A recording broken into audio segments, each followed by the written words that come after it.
I remember the exact moment it started feeling wrong. Not dangerous, not yet. Just wrong. The road should have curved left. I'd driven that highway enough times to know every turn without thinking. Late shifts, empty nights, long drives with nothing but engine noise and my own thoughts. It was routine, safe in a strange way. But that night the curve didn't come. I slowed down a little, eyes narrowing at the dark stretch ahead. My headlights cut a narrow tunnel through the trees, but something about the distance felt off, like the road was stretching longer than it should. I checked the time, 2:17 a.m. I don't know why I remember that so clearly. Maybe because everything after that started to slip. I eased off the gas. The engine hummed lower, softer. Outside, the forest pressed in closer than usual. Thick, quiet, no wind, no insects, just stillness. That's when I saw it. A narrow road breaking off to the right. I almost missed it. No sign, no markings, just a thin opening between the trees, like the forest had parted for something that wasn't supposed to be there. I frowned and leaned forward slightly, squinting through the windshield. I had never seen that road before. And I should have. I've taken that highway more times than I can count. There's nothing out there for miles. No gas stations, no houses, definitely no side roads. But this one, it looked old. The edges were rough, uneven, like it hadn't been maintained in years. Grass creeping over the sides. The asphalt darker than the highway, almost like it was absorbing the light instead of reflecting it. I drove past it at first. Just kept going. That would have been the normal thing to do. But something tugged at me. Not curiosity exactly. More like recognition. Like I was supposed to know that road. I checked my rearview mirror. The empty highway stretched behind me, swallowed by darkness. No headlights, no movement. Just me. And that road. I don't remember deciding to turn around. I just remember already slowing down. The tires made a soft crunch as I pulled onto the gravel shoulder. The sound felt too loud in the silence. I glanced around again, half expecting another car to appear. Nothing.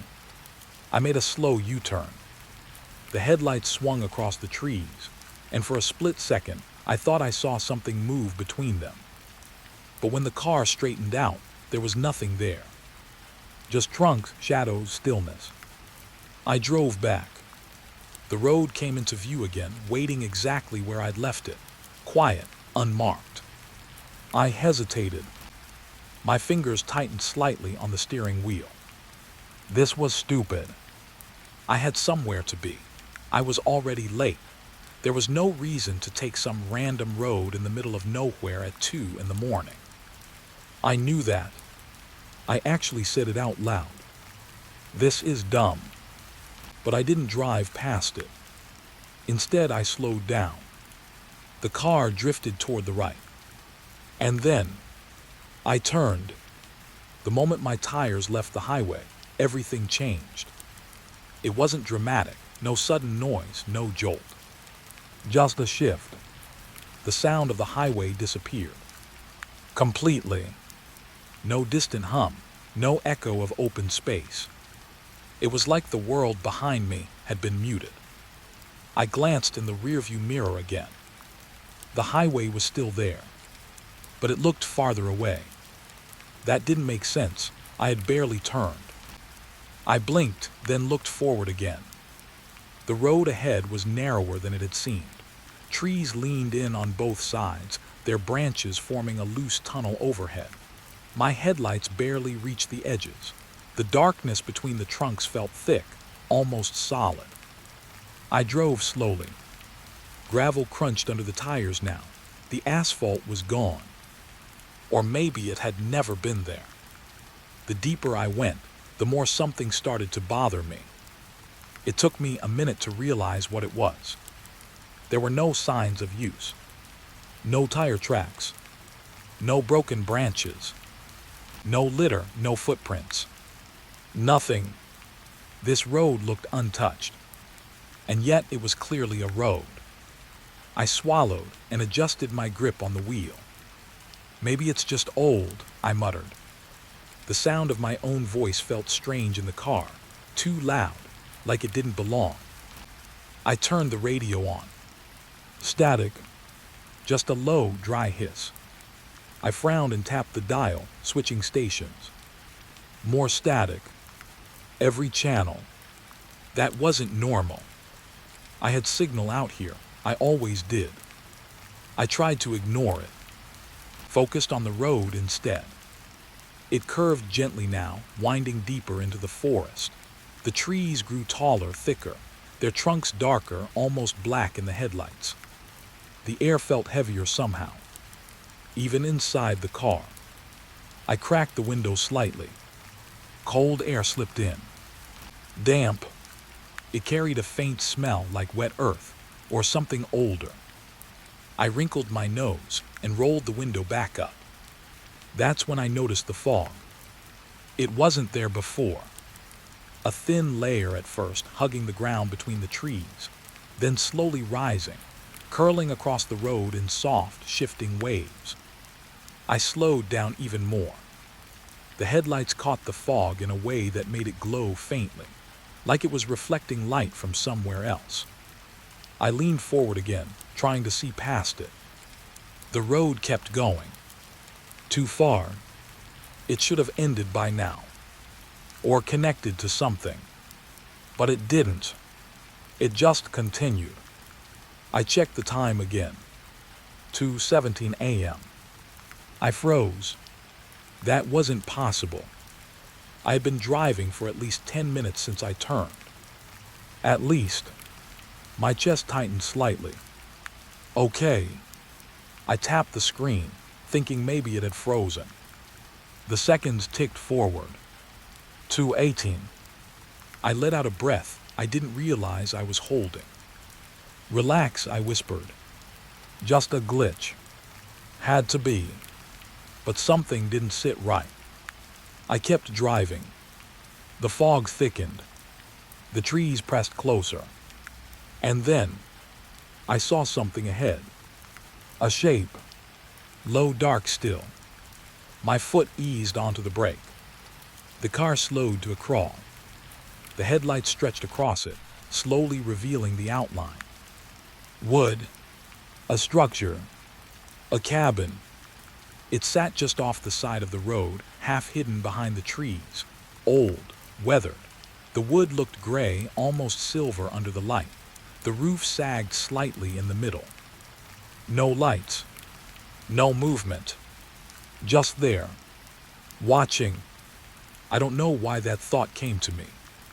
But it did. I felt it immediately. Like the cabin wasn't just sitting there. It was aware. I stopped the car. The engine idled softly. For a moment, I just stared. This didn't make sense. There were no cabins out here. No properties, no listings, nothing. I knew that for a fact. And yet here it was. My fingers hovered near the door handle. Then stopped. Something felt off. Not about the cabin itself. About everything around it. I leaned closer to the windshield, squinting at the ground near the structure. There should have been something. A path. Tracks. Signs of life. But there was. The dirt around the cabin was smooth. Undisturbed. Like no one had walked there in years. Or ever. A cold feeling settled in my stomach. I slowly glanced down at my own hands. Then back at the road behind me.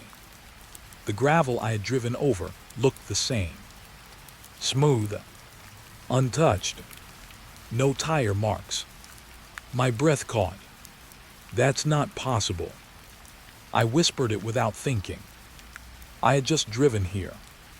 I had felt the road under the tires. Heard the crunch. But now, nothing. It was like I had never arrived.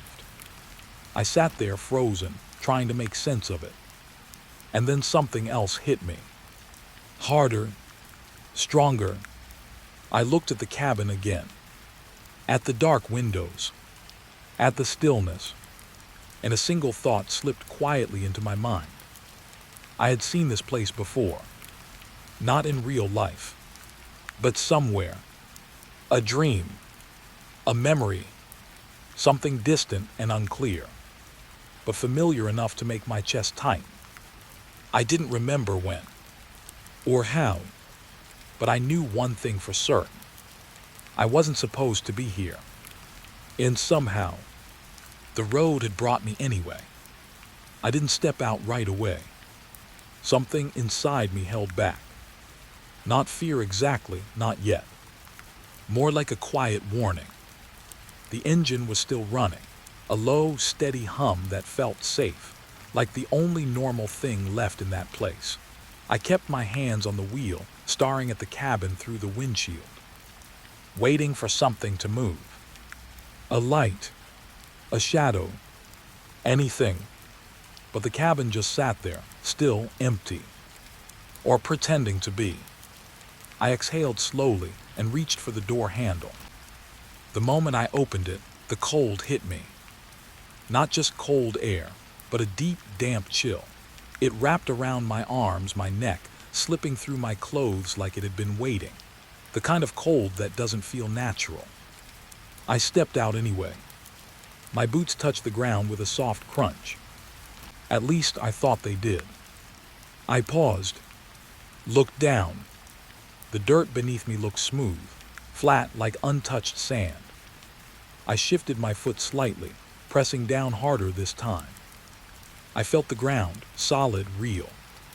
But when I lifted my boot, there was no print. I blinked, tried again, pressed harder, twisted my heel into the dirt. Nothing. No mark. No indentation. Just the same smooth surface, like I hadn't touched it at all. A strange feeling crept into my chest. Not panic, not yet. Just confusion, mixed with something colder. That's not right. My voice sounded small out there. Too quiet.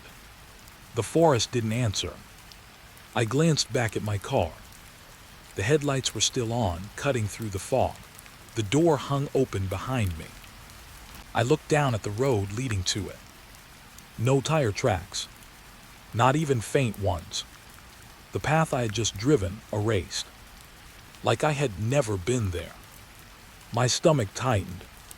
For a second, I considered getting back in the car, just leaving, pretending I never saw any of this. But when I looked at the road again, it didn't feel like a way out anymore.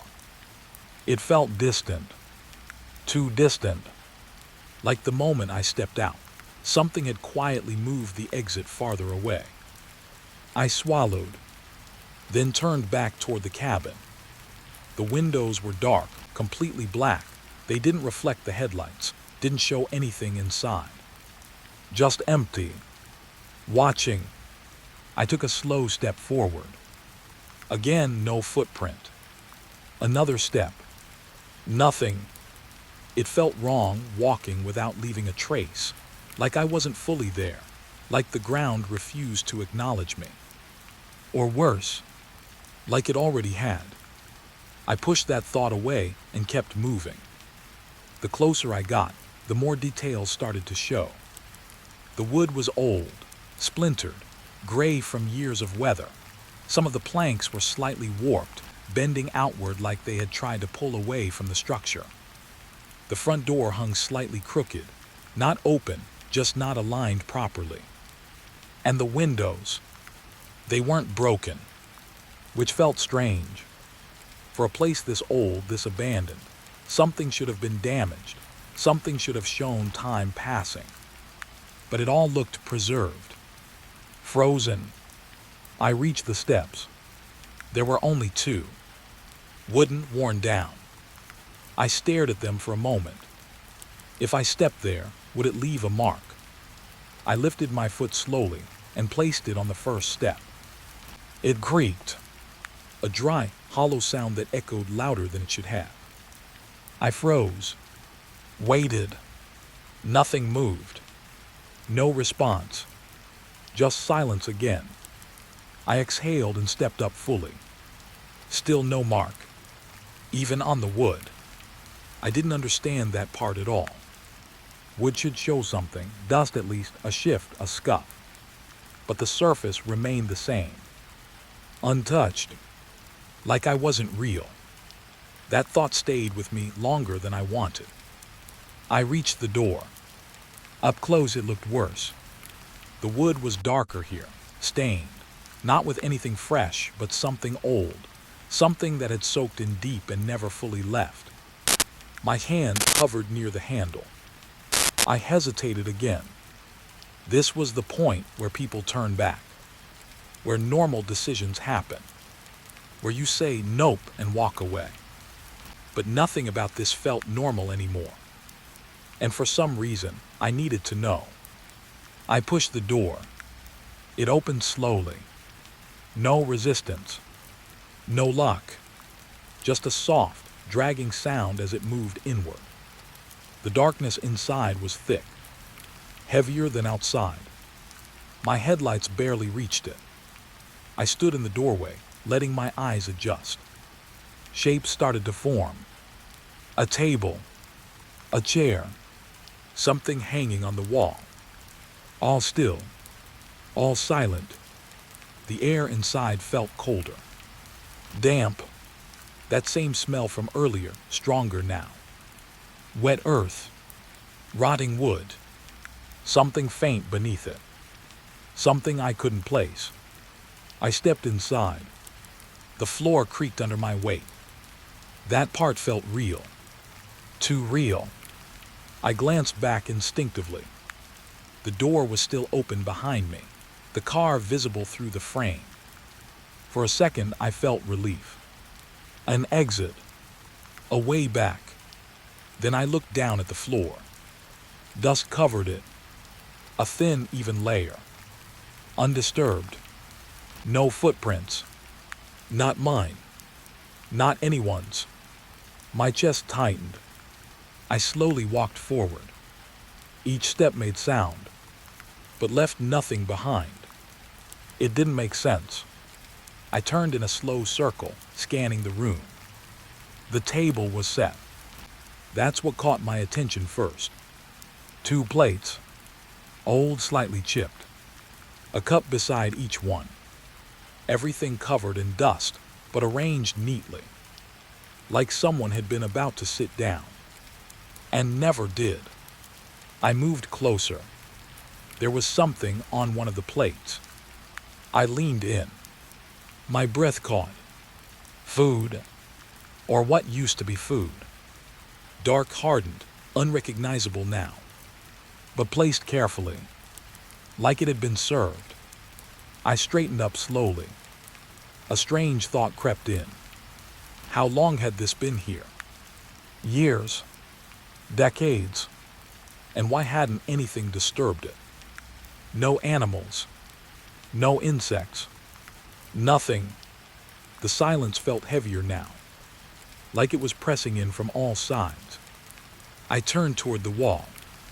That's when I noticed the frames. Pictures. Several of them. Crooked, faded. I stepped closer. The glass was cloudy, but I could still make out shapes. People. Standing in front of the cabin. Smiling. I leaned in further, wiping a bit of dust with my sleeve. The image became clearer. A family. 2 adults. 1 child. All looking straight at the camera. Their expressions normal. Happy even. But something about their eyes felt off. Too still. Too focused. Like they weren't looking at the person taking the picture. Like they were looking at something behind them. Something the camera couldn't see. A chill ran through me. I stepped back. And that's when I saw it. Another frame. Smaller. Half hidden behind the others. I reached for it without thinking. My fingers brushed the glass. Cold. I pulled it forward, and everything inside me went quiet. The picture was newer, clearer, not faded like the rest. It showed the cabin, same angle, same front view, but the person standing in front of it. My grip tightened. It was me, wearing the same clothes, standing exactly where I had parked my car, looking straight at the camera. But I didn't remember that photo being taken. I didn't remember ever being here before. And the expression on my face, it wasn't confused. It wasn't scared. I looked calm, almost accepting, like I knew something I didn't know now. A soft sound came from behind me. I froze. It was faint, barely there, like something shifting. Inside the cabin, not outside, not the wind. Inside, slow, careful. I didn't turn around. Not yet, because one thought pressed into my mind, louder than everything else. If there were no footprints coming in, then whatever just moved had been here the whole time. The sound came again, soft, slow, like something shifting its weight just out of sight. I didn't turn around right away. My eyes stayed locked on that photo in my hands, my face staring back at me, calm, almost peaceful, like I belonged here, like I had already accepted something. Another sound, closer this time. A faint scrape across wood. Behind me. I slowly lowered the frame back onto the table. My fingers felt stiff, like they didn't fully belong to me anymore. Then I turned. The room looked the same. Table, chairs, dust, stillness. No one there. But the silence had changed. It wasn't empty anymore. It felt occupied. I swallowed and took a careful step backward. The floor creaked again, louder than before. The sound echoed into the next room. And something answered it. Not clearly, just a faint shift, like something adjusting to my movement, watching me move. My chest tightened. Okay, I whispered under my breath. Okay, this is nothing. But it didn't feel like nothing. My eyes drifted toward the far corner of the room. That's where I saw it. An old radio, sitting on a small wooden shelf. Boxy, dust-covered, the kind with a round dial and a cracked speaker grill. It looked dead, disconnected. The cord hung loosely behind it, not plugged into anything. For a moment, I felt something strange. Relief. A normal object. Something familiar. I stepped toward it slowly, keeping my eyes on the corners of the room, watching for movement, waiting for something to shift again. Nothing did. I reached the shelf. The radio sat there quietly, covered in a thin layer of dust. I brushed my fingers across the top, leaving a clear line through the gray. It hadn't been touched in years. I turned the dial gently. It didn't move at first. Stuck. I pressed a little harder. It gave way with a soft click. And then, static. A low, dry hiss filled the room. I froze.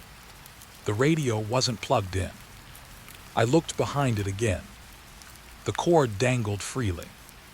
Disconnected. But the sound continued. Steady, quiet, real. My hand slowly pulled away from the dial. The static didn't stop. It filled the space between the walls, crawled into the silence that had been sitting there before. For a moment, nothing else happened. Just that soft, constant hiss. Then something shifted inside it. A faint crackle, like a voice trying to form. I leaned closer without realizing it. The speaker vibrated slightly. And then I heard it. A whisper, so soft I almost missed it. Hello. I stopped breathing.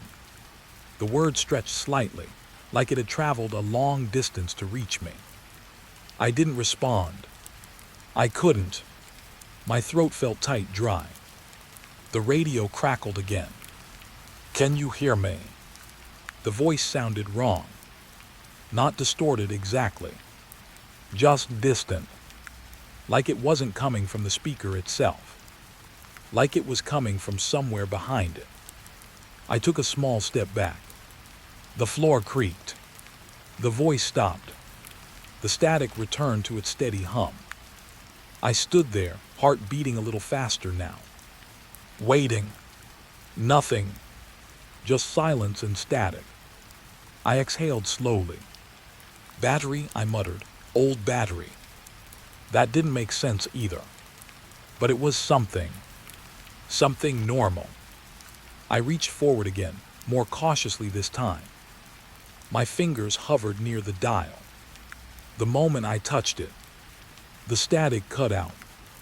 Dead silence. I froze. Then the voice came back. Clearer this time. "Do."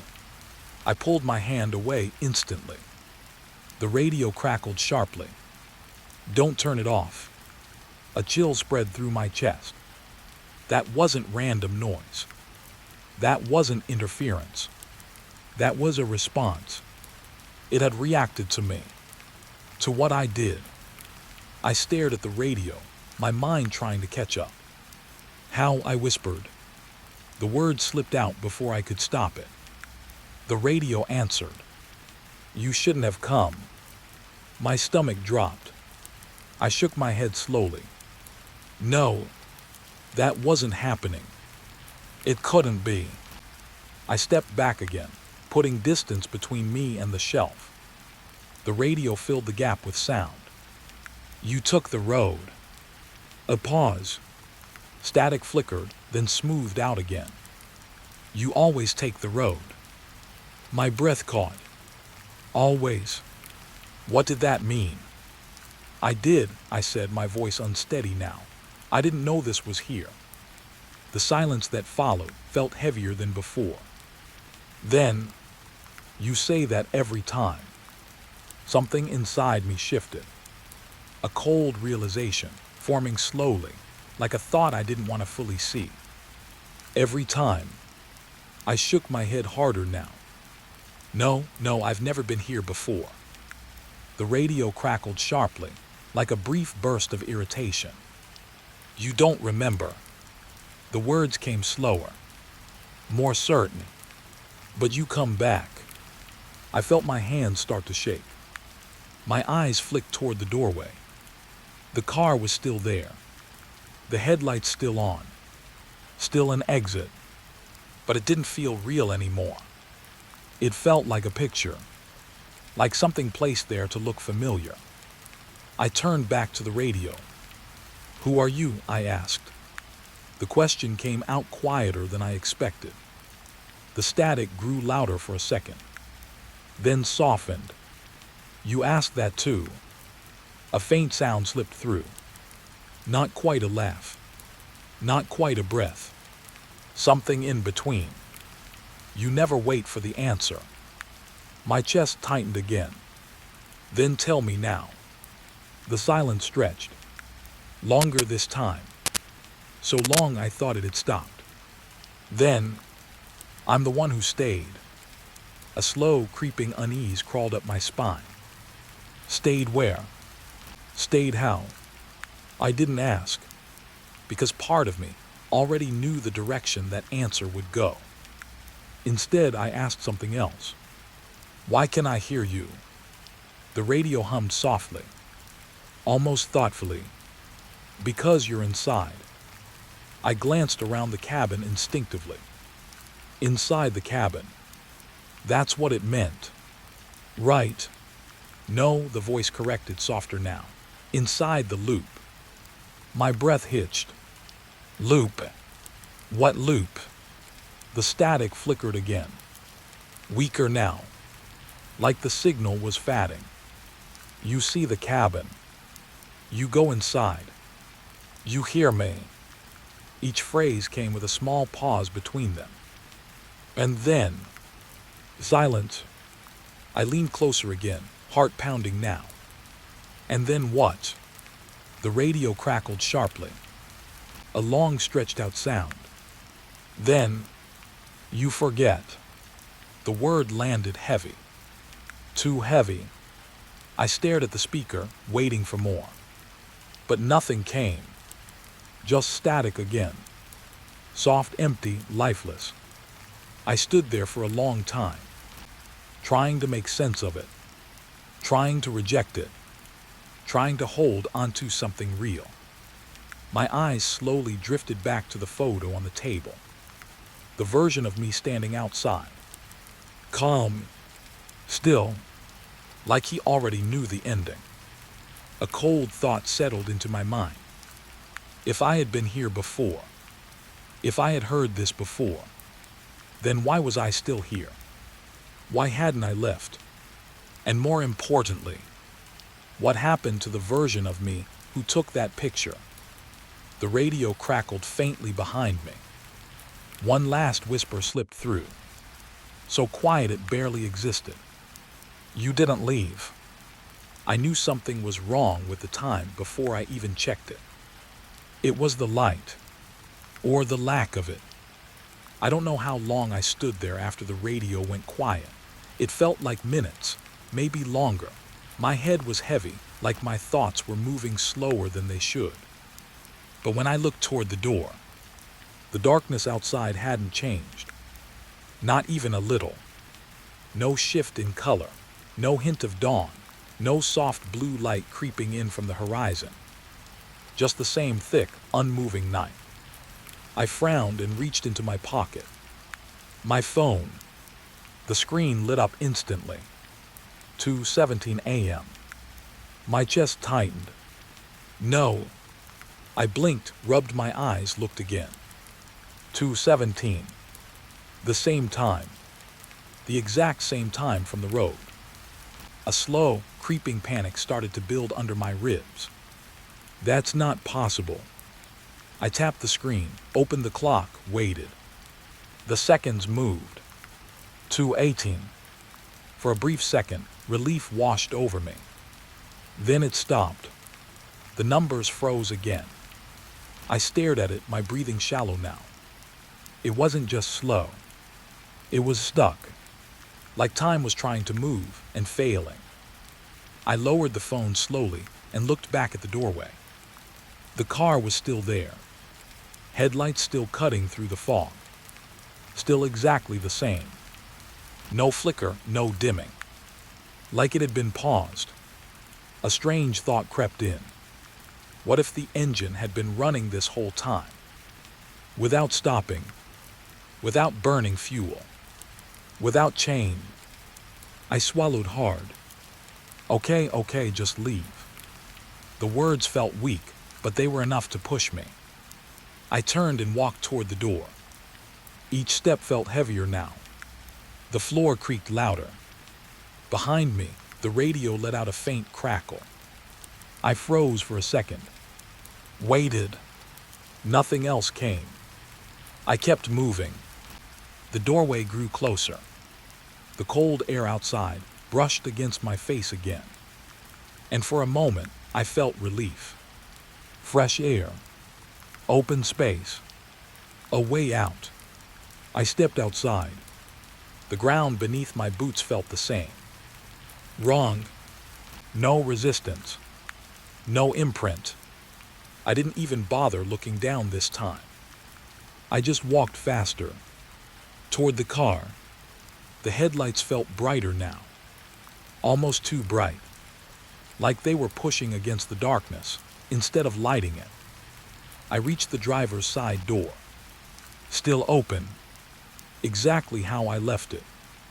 I grabbed it and slid into the seat quickly. The moment I shut the door, the sound changed. Muted. Distant. Like I had stepped back into a separate space. I grabbed the steering wheel. Cold. Too cold. But real. Okay. I turned the key. The engine was already running. I didn't remember leaving it like that. But I didn't question it. I shifted into reverse, pressed the gas. The car didn't move. I frowned and pressed harder. Nothing. The engine responded. The wheels spun slightly, but the car stayed in place, like something was holding it. I looked in the mirrors. The ground behind me looked smooth, undisturbed. Of course it did. I swallowed and shifted into drive. Pressed the gas again. This time the car jerked forward. Relief hit me instantly. Yes. I gripped the wheel tighter and steered toward the road. The cabin slipped out of view to my right. The trees closed in again. The narrow path stretched ahead. I drove faster now. Didn't care about the turns. Didn't care about the fog. I just needed to get back to the highway. Back to something normal. The road curved. Then curved again. Longer than it should have. I kept driving. The headlights cut through the fog in the same narrow beam. The trees looked the same. Everywhere. No change.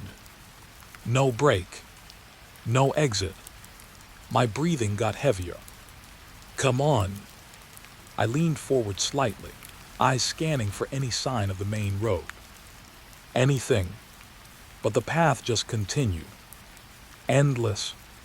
I checked the rearview mirror. The cabin was gone. Good. That meant I was moving away. That meant I was getting out. I focused forward again. And then, my stomach dropped. The road opened slightly ahead. The trees pulled back just enough to reveal a small clearing. And in the middle of it, the cabin. I slammed the brakes. The car skidded slightly on the gravel before stopping. No. I whispered it before I could stop myself. It was the same spot. Same angle. Same position. Like I had never left. I shook my head quickly. No, that's not, I just drove. My voice broke off. The headlights illuminated the front of the cabin. The door. The windows. Still dark. Still waiting. I looked down at my hands. They were shaking now. Not a little. A lot. This doesn't make sense. But deep down it did. In a way I didn't want to accept. I glanced at the clock on the dashboard. 2:17 a.m. Still, unmoving. I let out a slow breath. And for the first time, I didn't try to deny it. The road wasn't leading out. It was leading back. Always back. I sat there for a long moment. Thinking. Trying to find something I missed. Something I could control. Then I remembered the radio. You're inside the loop. My grip tightened on the wheel. Loop. That's what this was. Not a road. Not a place. A loop. I looked at the cabin again. Then at the road. Then back at the cabin. A slow realization settled in. It didn't matter which direction I drove. It would always bring me here. I leaned back in the seat, my chest rising and falling slowly now, trying to calm down, trying to think clearly. Okay. My voice was steadier this time. If it's a loop, then something has to break it. That made sense. Loops don't just exist. There's always a point where they reset. A trigger. A mistake. Something. I looked at the cabin again. At the door. At the windows. At the darkness inside. That's where it started. Or where it resets. I didn't want to go back in. Every part of me resisted it. But staying in the car wasn't working. Driving wasn't working. Time wasn't moving. There weren't many options left. I exhaled slowly. Then opened the door. The cold hit me again. stronger this time, like it recognized me now. I stepped out. The ground didn't respond. Of course it didn't. I closed the door behind me. The sound felt final, like a decision I couldn't undo. I turned toward the cabin, and as I did, something changed. Subtle, but real. The door was open now, wider than before. I froze. I was sure it hadn't been like that. I stared at it, my mind trying to catch up. The darkness inside looked deeper now, heavier, like it was waiting. A faint sound drifted out. Soft, barely there. The radio. Static. I swallowed. It was calling me back in. Or maybe it was waiting for me to continue. A thought slipped into my mind. Quiet, unwanted. What if this isn't the first loop? What if I've already tried to leave, again and again? And this is just the part I remember. I took a slow step forward, then another. The cabin felt closer than it should have, like the distance was shrinking on its own. My chest tightened again. Not panic, not yet. Something else. Recognition, like I had done this before. Many times. I reached the steps. They creaked the same way. Unchanged. I stepped up. No mark left behind. Of course. I moved toward the open door. The radio inside crackled louder now. The static shifting, forming something. A voice, waiting to speak. I stopped just before crossing the threshold. And for a moment, I hesitated, because something felt different this time. Not the cabin, not the road. Me. A faint memory flickered at the edge of my mind. A feeling, not a clear thought, just a warning. Like a version of me had stood here before and realized something too late. I leaned slightly forward, trying to catch that feeling, trying to understand it. And then it hit me. Not fully, just enough. The loop doesn't trap you. It waits for you to understand something. And if you do, it starts again. The radio crackled sharply. The voice pushed through. You're close. I felt my breath catch. Close to what? I didn't move. Didn't step inside. Didn't step back. Just stood there, balanced between leaving and staying. And for the first time, I realized something that made everything worse. The road didn't bring me here. I chose to turn. Every time. And somewhere deep inside, I already knew what I was supposed to find. I just couldn't remember what it was. I almost threw the letter away without opening it. It looked like junk at first, thin paper, no return address, my name written in a way that felt careful, too careful. I was already in a bad mood that morning. Bills on the table, coffee gone cold, the kind of quiet that feels heavy instead of peaceful. So I just stood there in the doorway, holding the envelope, debating if it was even worth the effort. Something about it stopped me. Not curiosity exactly. More like a feeling I couldn't explain. Like I had been waiting for it. I opened it slowly. Inside there was no greeting, no explanation. Just one sentence. He left it to you. That was it. No name, no signature. Just those 4 words. My chest tightened before my mind caught up. Hey. I already knew who it was. I hadn't heard that name in years, but it came back instantly.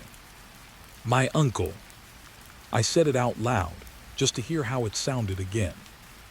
It felt wrong. Like a word I wasn't supposed to use anymore. We didn't talk about him in the family. Not directly, not even when he was still alive. Especially not when he was still alive. I read the sentence again. He left it to you. Left what? I turned the paper over, nothing on the back. That's when I noticed something else inside the envelope. A key.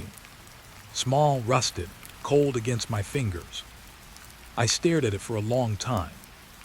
My uncle didn't give gifts. He didn't call.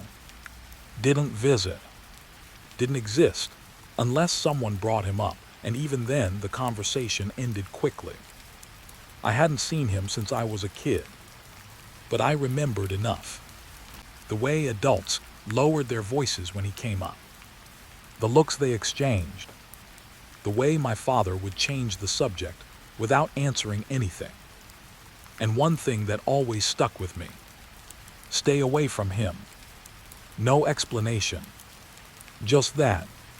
I slipped the key back into the envelope. Tried to ignore the feeling building in my chest. But it didn't go away. If anything, it got stronger. By the afternoon, I had the address. It came through a follow-up call, a lawyer or something like that. His voice sounded distant, detached, like he had done this many times before. No other heirs, he said. You're the only one listed. I almost laughed at that. Of course I was. No one else would want anything connected to him. What is it exactly? I asked. There was a pause. Then, a property, remote location. It's been unoccupied for some time. Unoccupied. That word sat heavy. How long? I asked. Another pause. Long enough. That wasn't an answer, but it felt like one. I should have said no. I should have hung up and thrown the envelope away.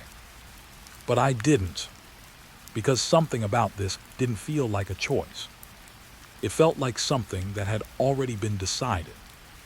The drive took longer than I expected. The roads got narrower the further I went. Less traffic, fewer signs. The kind of place where everything starts to look the same after a while. Trees, dirt paths, silence. I checked the address twice, then a third time. It didn't look right. Not because it was wrong, because it felt familiar. That bothered me more than anything else. I slowed the car as the paved road ended. Ahead of me was a narrow dirt path cutting into the forest. No sign, no marker, just there. My hands tightened slightly on the wheel. I had a strange feeling I had seen this before. Not clearly, just a fragment, like a memory that didn't fully belong to me. I shook it off. This is stupid, I muttered. But I turned anyway. The moment I left the main road, the air changed. Colder, damp. The trees closed in on both sides, their branches stretching over the path like they were trying to cover it. The tires crunched softly on gravel. The sound echoed more than it should have, like the forest was listening. I drove slowly. There were no other cars, no houses, no signs of life, just the road winding deeper. I checked my phone. No signal. Of course. I let out a breath and kept going. The path curved, then curved again. Longer than I expected. Too long. It should have opened up by now. Connected to something. But it didn't. It just kept going. A faint fog began to settle between the trees. Low at first, then rising slowly. My headlights caught it, making it glow faintly. I leaned forward slightly, trying to see past it. That's when I saw it. A cabin, sitting just off the side of the path. Old, weathered, still. My foot eased onto the brake. The car slowed to a stop. For a moment, I just stared. Something about it felt wrong. Not broken, not abandoned in the usual way. Just waiting. I turned off the engine. The silence that followed was immediate. Heavy. I stepped out of the car. The cold air wrapped around me again. Stronger this time. I glanced down at the ground. The dirt looked smooth, undisturbed. No tire tracks behind me. I frowned. That didn't make sense. I had just driven here. I looked again. Nothing. The path behind my car looked untouched, like I had never arrived. A small knot formed in my stomach. I forced myself to look away. Focus, I whispered. The cabin. That's why I was here. I walked toward it slowly. Each step felt strange. The ground didn't react the way it should. I looked down again. No footprints. My chest tightened. That's not possible. I pressed my foot harder into the dirt. Still nothing. No mark. No sign. Like I wasn't fully there. Or the ground refused to remember me. I swallowed and kept moving. The closer I got, the clearer the details became. The wood was gray, worn down by time. Some of the planks bent slightly outward, like they had shifted over years. The windows were dark. Not broken. Just empty. Watching. The front door sat slightly crooked. Not open, but not fully closed either. I stopped at the bottom of the steps. 2 wooden steps leading up. I stared at them for a moment. Something about this felt too familiar. And I didn't like that. I reached into my pocket and pulled out the envelope. The key slid into my hand again. Cold. Heavier than it should have been. I looked at the door. Then at the key. Then back at the door. A thought slipped into my mind. Why would he leave this to me? Out of everyone. After everything. It didn't feel like a gift. It felt like a decision. Like something he had planned. My grip tightened slightly. I stepped forward. The wood creaked under my weight. Louder than it should have. I moved up to the door. Up close it looked worse. Dark stains in the wood. Old. Soaked deep into the grain. I raised the key slowly. My hand hovered near the lock. And then I noticed something that made my breath catch. The door was already unlocked. I froze. The key felt heavier in my hand. Pointless. Unnecessary. I didn't use it. I just stood there, staring at the handle. A quiet thought settled in my mind. If the door was never locked, then who was the key for? The air around me felt colder. Thicker. Like it was waiting for something. I placed my hand on the handle. Pushed gently. The door opened without resistance. A slow, soft creak. The darkness inside stretched out toward me. Deep. Unmoving. I stood there right at the threshold. Not stepping in. Not stepping back. And for a moment, I understood something I didn't want to. This wasn't an inheritance. It was an invitation. And somehow, I had already accepted it. I heard it before I even took a full step inside. A soft thud. Below me. Not loud, not sudden, just there. Like something shifting its weight under the floor. I froze in the doorway, 1 foot inside, 1 foot still outside. The cold air pressed against my back, while the darkness inside pulled me forward.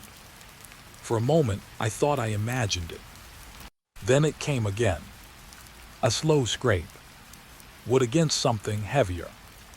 My grip tightened on the door frame. There's no one here, I whispered. It didn't sound convincing. I stepped fully inside anyway. The air changed immediately. Thicker, colder, damp in a way that settled into my lungs. The smell hit me next. Wet earth, old wood, and something faint beneath it. Something I couldn't name, but it made my stomach tighten. I glanced behind me. The door was still open, the outside still visible, my car parked where I left it. That helped. A little. I stepped forward. The floor creaked under my weight. That sound felt real, solid. But it didn't echo right. It sank into the space instead of bouncing back, like the cabin was absorbing it. Another sound came from below. Longer this time. Dragging. Moving. I stopped mid-step. My eyes dropped to the floor. There was nothing unusual to see. Just old wood planks, slight gaps between them, dark lines where dust had settled over time. But the sound, it was definitely coming from under there. My chest tightened. Okay, I exhaled slowly. Old pipes, animals, something like that. That made sense. It had to. I moved further inside. The room opened up slightly. A table in the center, chairs pushed in neatly, everything covered in a thin layer of dust. Too neat. Too untouched. Like no one had disturbed anything in years. But something was moving. Right beneath it. I took another step. The floor creaked again. And this time, the sound below answered it. A soft knock, directly under my foot. I jerked back instantly. My heart jumped hard fast. That wasn't random. That wasn't settling wood. That was a response. I stared at the spot where I had just been standing. The silence returned. Heavy, waiting. My breathing slowed slightly, but the tension didn't leave. It stayed, deep in my chest. I looked around the room again, more carefully this time. There had to be a way down there. A basement. Most cabins like this had one. A cellar storage space, something. My eyes scanned the walls, the corners, the floor. Nothing obvious. No door, no hatch. Just solid wood. I walked slowly along the edge of the room, my steps cautious now, listening after each one. Nothing. Then I reached the far wall. That's when I noticed it. A faint outline. Rectangular. Almost perfectly blended into the wood. A door. Low to the ground. I crouched slightly, brushing my fingers across it. Dust shifted under my touch. But the edges, they were sealed. Not locked. Sealed. Thick wooden boards nailed across it from the outside. 3 of them. Old but strong. My throat went dry. Someone had closed this. From this side. To keep something in. Or something out. I leaned closer, examining the gaps between the boards. Darkness behind them. Deeper. Still, I listened. For a moment, there was nothing. Then, a soft movement. Right on the other side. Slow. Careful. Like something had noticed me. I pulled back immediately. My heart started pounding again. That's not possible. But it was. I had heard it. Clear. Close. Right behind those boards. I stood up slowly, stepping away from the door. Trying to create distance. Trying to think. This is just an animal, I said quietly. But even as I said it, I knew it didn't fit. Animals scratch. They move quickly. They don't respond. That knock earlier. That wasn't random.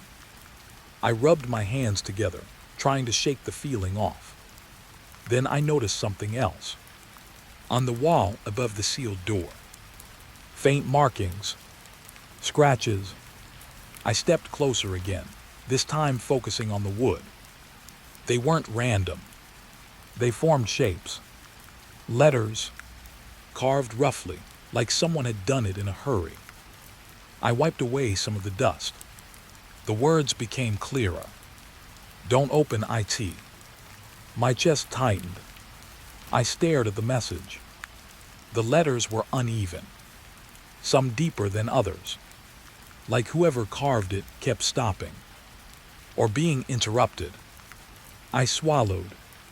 Okay, yeah, that was enough. I didn't need to go down there. Didn't need to know what was behind that door. I turned away quickly, started moving back toward the main area, toward the door, toward the exit. But then, another sound, different this time, not below me, behind me. I froze again, slowly turned my head. The sealed door, the boards, still in place, unmoved. But something had changed. The darkness between the gaps. It felt closer, like it had shifted, like something was now standing right up against it. Watching, my breath caught. Then, a soft voice, muffled, barely there. Help. I stopped breathing. It was faint, weak, but clear. A voice, human, coming from behind the sealed door.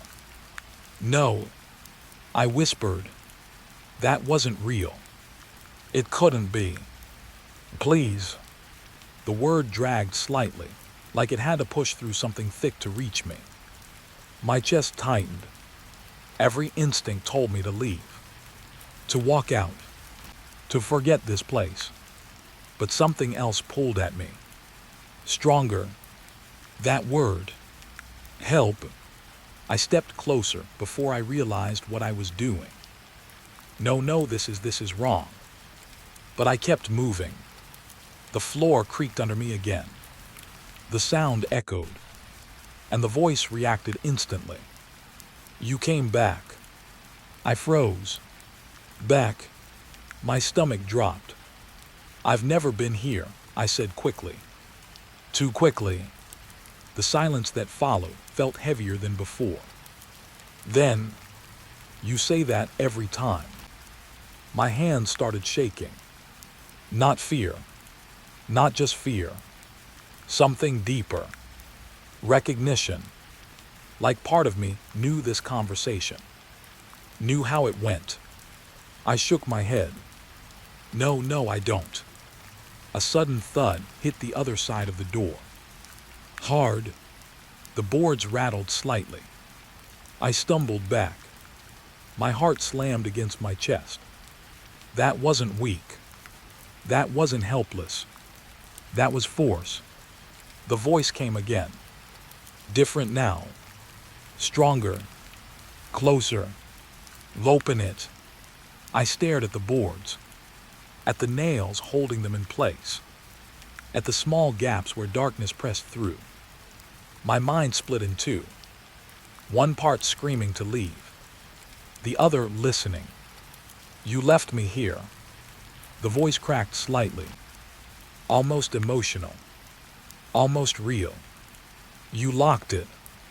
My breath hitched. No, I did. But the words felt empty, uncertain. You don't remember. The boards creaked again. Something pushing from the inside. Not breaking through. Just testing. Waiting. My eyes dropped to the nails. Old. Rusty. Weak. It wouldn't take much. Just a little effort. Just one decision. My hand moved slightly. Without thinking. Reaching. I stopped myself. Pulled back sharply. No. My voice was firmer now. Stronger. This isn't real. The cabin fell silent again. The voice disappeared. The movement stopped, like it had been cut off. I stood there breathing heavily, waiting for something else. Anything. But nothing came. Just silence. Thick. Unmoving. I backed away slowly, step by step, never taking my eyes off the sealed door, until I reached the center of the room. Then I turned, walked straight toward the exit. Faster now. The door was still open. The outside still there. My car waiting. I stepped out into the cold air. It hit me hard, but it felt cleaner, safer. I didn't stop walking, didn't look back, until I reached the car. My hand grabbed the handle, paused. Something in my chest shifted. A quiet thought. Unwanted. What if? What if something really is down there? Something that remembers me, even if I don't remember it. I closed my eyes for a second, then shook my head. No. I got into the car, shut the door, and as the outside world muted again, I realized something that made my stomach drop. I never checked the inside of the door. I never looked for a lock, because if that basement was sealed from the outside, then the real question wasn't what was inside. It was, who sealed it? And why did it think it was me? It said my name before I even closed my eyes. Soft close, like someone leaning just behind my shoulder. I froze in the driver's seat, my hand still resting on the door. I hadn't even turned the engine on yet. The cabin sat a few feet away, quiet and dark, like it had nothing to do with it. But I heard it. Clear. My name. Not shouted, not whispered from far away. Right next to me. I turned slowly. The back seat was empty. Of course it was. The silence inside the car felt tight, like the air had thickened. I swallowed. Just stress, I muttered. But the word didn't sit right. Stress doesn't sound like that. Stress doesn't feel like someone is close enough to breathe on your neck. I shut the door fully and locked it without thinking. The click sounded louder than it should have. For a second I just sat there, staring straight ahead. The cabin in front of me didn't move, didn't react, like it was waiting for me to look away again. I reached for the key and turned it. The engine started. That helped. A little. Sound filled the space again. Something normal, something I could hold on to. I leaned back slightly, exhaling. Just leave, I whispered. That was the plan. That had always been the plan. But my hands didn't move right away, because something felt unfinished. Like I had missed something important. Like the cabin wasn't done with me yet. The thought made my chest tighten. I shook my head quickly. No. I shifted into reverse. Pressed the gas. The car rolled back this time. Slowly at first, then smoother. Relief spread through me again. Yes, okay. I kept going. Didn't look at the cabin. Didn't want to. The trees closed in as I backed onto the path. Then I shifted into drive. Pressed forward. The headlights cut through the fog. Same road. Same narrow stretch. But something felt different. The air. Heavier. Quieter. Like something had changed when I stepped out of the cabin. I drove faster this time. Didn't care about the turns. Just needed distance. The road curved. Then curved again. Too long. Too familiar. My grip tightened on the wheel. No, not again. I leaned forward slightly, scanning ahead. And then, my stomach dropped. The road opened into the same clearing. The same one. The cabin stood there again. Waiting. Exactly where I left it. I slammed the brakes. The car stopped hard. My heart pounded in my chest. This isn't real. But it was. I was back. Again. The engine hummed quietly. The headlights lit up the front door. Still open. Wider now. Like it was expecting me. I stared at it. My breathing uneven. This doesn't make sense. A soft sound interrupted the silence. Inside the car. I froze. It came from behind me. Slow. Careful. A faint shift of weight. Like someone settling into the back seat. My chest tightened instantly. I didn't turn. I didn't want to. Because I already knew what I would see. Or worse, what I wouldn't. Another sound. Closer now. Fabric brushing lightly. Breath. Right behind me. Then, my name. Again. Clearer this time. I shut my eyes tightly. No, no. My voice shook. I forced myself to turn. Slowly. The back seat was empty. Nothing there. But the feeling didn't go away. It stayed. Right behind me. Close. Watching. I turned back quickly, facing the windshield again. The cabin stood there. Unchanged.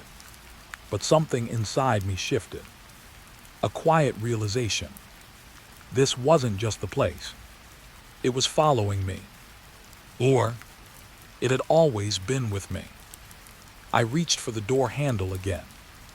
My hand paused. That voice. It wasn't random.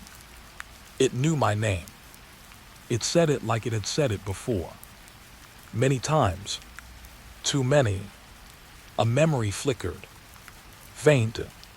Distant. Not clear enough to understand.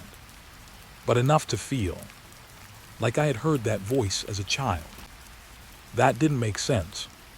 My uncle. The thought came suddenly. Sharp. Unwanted. I hadn't thought about him in years. But now, the connection felt immediate. Too immediate. I looked back at the cabin. Then at the door. Still open. Still waiting. I exhaled slowly. If this is connected to him. The words felt heavy. Then I stopped. Another sound. This time. From outside. Not the car. The cabin. A faint whisper. Carried through the open doorway. I leaned slightly forward, straining to hear. Come back. My chest tightened. That wasn't my voice. But it wasn't a stranger's either. It sounded familiar. Wrong in a way I couldn't explain. Like hearing someone you know speak with a voice that doesn't belong to them. I shook my head. No, but I opened the door anyway. The cold air rushed in again. Stronger, sharper. I stepped out slowly. The ground felt wrong beneath me again. Unreal, like it refused to hold me. I walked toward the cabin, each step heavier than the last. The whisper came again. Closer now. You left me. My breath caught. Left who? I didn't answer. Couldn't. I reached the steps. They creaked the same way. Unchanged. I stepped up. The open doorway stretched in front of me. Dark. Deep. I hesitated. That feeling again. That I had done this before. Many times. And every time, I made the same choice. I stepped inside. The air closed around me immediately. Colder. Heavier. The smell stronger now.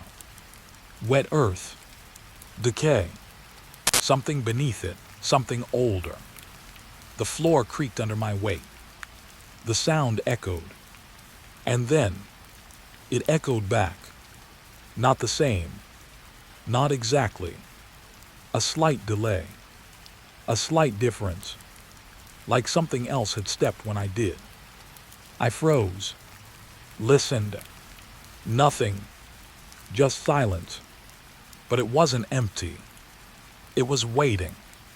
Then, my name, right behind me. I turned instantly. No one there. But the whisper lingered, floating in the air. Soft, persistent. You forgot. My chest tightened. Forgot what? I whispered. The words slipped out without thinking. The silence stretched. Then, what you did. A cold wave moved through me. I shook my head. No, I didn't. But the words felt weak, uncertain. The whisper came again, from a different direction this time. To my left. You promised. I turned quickly. Nothing, just the empty wall. The sealed basement door. The board still in place, but the air around it felt different now. Charged, heavy, like something was pushing through. You said you'd come back. My breathing grew uneven. I don't remember that. The whisper shifted again. Closer, near my ear. You never do. I flinched, stepped back, my heart pounding harder now. This wasn't random. This wasn't just fear. This was memory. Broken, hidden, something I had pushed away. The cabin creaked softly around me, the walls shifting slightly, or maybe breathing. Say my name. The whisper came slower now. Deliberate, waiting. My throat felt tight. I didn't want to. I didn't know why, but something in me resisted it. You know it. The air grew colder. The darkness deepened. You locked me here. My eyes moved slowly toward the basement door. The boards, the nails, holding it shut. You left me alone. My chest tightened painfully. A memory pushed forward. Sharp, sudden, a child's voice, crying from below. I gasped softly. No, that wasn't real. That couldn't be real. You hear it now. The whisper pressed closer. Just like before. My hands started shaking. Not just fear. Something deeper. Guilt. Heavy. Unfamiliar but real. I stepped back again. Toward the door. Toward the exit. But the whisper followed. You always try to leave. But you always come back. I reached the doorway. Stopped. Because something felt wrong. The outside didn't look the same anymore. The fog was thicker. The light dimmer. Like the world beyond the cabin was fading. You don't get to leave yet. My breath caught. I looked back inside. The darkness felt deeper now. More alive. Not until you remember. I stood there, trapped between inside and outside. Between staying and leaving. And for the first time, I understood something that made everything worse. The voice didn't want to hurt me. It wanted something else. Something specific. Something I had taken from it. And until I gave it back, it wasn't going to stop saying my name. Report number 44 started before I even reached the site. I knew something was off the moment the radio went quiet. Not static, not interference. Just silence. I tapped it once, then again, the speaker didn't respond. No hiss, no crackle, like it had been turned off from somewhere else. I checked the signal bar. Full. That's what bothered me. I slowed the truck as the forest thickened ahead. The road narrowed into a dirt path I didn't remember seeing on the map. Trees leaned in on both sides, tall and close, their branches cutting out most of the light. It was early afternoon, but it didn't look like it. The air felt dim, muted. I picked up the radio mic. "Base, this is Ranger Hale. You copy?" "Nothing." I waited a few seconds. "Base." Still nothing. I lowered the mic slowly, my eyes drifting back to the road. This wasn't the first time I'd come out here, but it was the first time it felt like this. The call had come in that morning. 2 hikers missing. Last known location, somewhere near the old trail off Ridge Mile 17. I knew the area, or at least I thought I did. But this road, I didn't remember it. I kept driving anyway. The tires crunched softly over gravel. The sound echoed more than it should have, like the forest was holding on to it. Listening, I checked the GPS mounted on the dash. It still showed my position, but the path ahead, blank, no road, just green. I frowned and tapped the screen. It didn't change. "That's not right." I muttered it under my breath. Then I saw something that made my grip tighten on the wheel. Behind me, the path I had just driven was gone. Not completely, but faint, like it was fading. The tire tracks I should have left behind were barely visible, and getting lighter. I blinked, looked again. They were still there, just softer. I turned back forward quickly. "Focus," I said quietly. This was just terrain, loose dirt, wind. There was always a reason. There had to be. The trees shifted slightly ahead, opening into a small clearing. I eased off the gas, and then I saw it.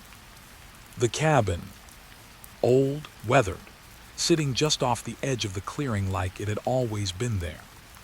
My stomach tightened. That wasn't in the report. No structures listed in this area. I pulled the truck to a stop. The engine idled low. For a moment, I just stared at it. The windows were dark. No movement. No smoke. No signs of anyone living there. But it didn't feel empty. It felt present. I turned off the engine. The silence hit immediately. Heavy. I reached for the radio again. Pressed the button. "Base, I've located an unmarked structure near the search zone. Do you copy?" Nothing. Not even static. I set the mic down slowly, then opened the door. The air outside was colder than it should have been. Damp. It carried a faint smell like wet soil. Freshly turned, I stepped down onto the ground. My boots hit the dirt. Solid, but something about it felt off. I glanced down. The surface looked smooth, undisturbed. I shifted my foot slightly, pressed down harder, then lifted it. No footprint. I paused, tried again. Same result. Nothing. The dirt didn't hold the shape, didn't react, like it refused to keep a record of me. A slow unease crept into my chest. That's not normal. I said it out loud this time. Hearing it didn't help. I looked back at the truck. Same thing. No tire tracks. No marks. Like I had never arrived. I swallowed and turned toward the cabin. This was the last known area. Missing hikers. Focus on that. I walked forward. Each step felt heavier now. Not physically, mentally, like I was moving into something I didn't fully understand. The cabin grew larger as I approached. Details started to show. The wood was gray, old, some of the planks slightly warped. But nothing was broken. No signs of decay, you'd expect from something abandoned this long. It looked preserved, frozen in time. I stopped a few feet from the door. It hung slightly crooked, not fully closed. I listened. Nothing. No voices. No movement. Just that deep, pressing silence. I reached for the handle, then stopped. Something didn't feel right. I looked down again. The ground near the entrance. Smooth. No footprints. Not mine. Not anyone's. If hikers had come through here, there should have been something. Tracks. Disturbed dirt. Anything. But there was. My chest tightened. I pushed the door open slowly. It creaked. The sound stretched longer than it should have, echoing into the cabin. The darkness inside felt thick, heavy. I stepped in. The floor creaked under my weight. That felt normal. At least something did. I glanced back instinctively. The door was still open. The truck visible outside. Good. An exit. I turned forward again. The room was simple. Table, chairs, dust covering everything in a thin, even layer. Too even. Like nothing had disturbed it in a long time. But something had to. 2 people were missing. I stepped further in. The air felt colder here. The smell stronger. That same damp earth scent, coming from somewhere below. I stopped. Listened. At first, nothing. Then, a faint sound. Soft. Dragging. Under the floor. My grip tightened on the flashlight hanging at my side. "Hello," I called out. My voice echoed slightly, then faded. No answer, but the sound below shifted. Responded. I felt it more than heard it. I moved slowly across the room, scanning the floor, looking for a hatch, a door, something. There had to be a basement, a place someone could be trapped, or hiding. I reached the far wall. That's when I saw it. A low door, blended into the wood, almost hidden. I crouched slightly, brushing dust away. Boards nailed across it. Sealed. From the outside. My stomach dropped. Why would someone do that? I leaned closer. Listened. The sound came again. Closer now. Right behind the wood. A slow shift. Like something adjusting its position. My pulse quickened. "Ranger Hale," I said out loud, more for myself than anything else. "Search and rescue." The words felt thin in that space. I waited. Then, a voice. Faint. Muffled. "Help." My breath caught. There it was. One of them. It had to be. "I hear you," I said quickly, moving closer. "Stay calm, I'm going to get you out." My hands moved toward the boards, then stopped. Something about the voice. It didn't sound right. Too slow. Too distant. "You found it." I froze. "Found what?" "I'm here to help you," I said. Silence. Then, "You always say that." My chest tightened. "What?" The boards creaked slightly. A soft pressure from behind them. "You're late." My grip loosened. This didn't match the report. Didn't match anything. I stepped back slightly. "Who is this?" I asked. The silence stretched. Then, "You don't remember me." A cold wave moved through me. I shook my head. "I'm here for the hikers." No response. Just that heavy silence again. Then, there were never hikers. My breath caught. That didn't make sense. The call had come in. The report. Everything. You come here instead. My hands started to shake slightly. Not fear. Not yet. Something deeper. Uncertainty. I glanced back toward the door. The truck was still there. Still real. Still normal. I looked back at the sealed door. The boards. The nails. Holding something in. Or out. Open it. The voice came softer now. Closer. This time, open it. I stood there, caught between two thoughts. One, this was a rescue. Someone was trapped. Needed help. The other, this wasn't part of the job. This wasn't what I came for. And somewhere, deep in the back of my mind, a quiet thought formed. What if I had stood here before and made a different choice? I looked down at my hands, at the boards, at the door, and I realized something that made my chest tighten. If there were no footprints coming in, then I wasn't the first one to find this place. I was just the one who kept coming back.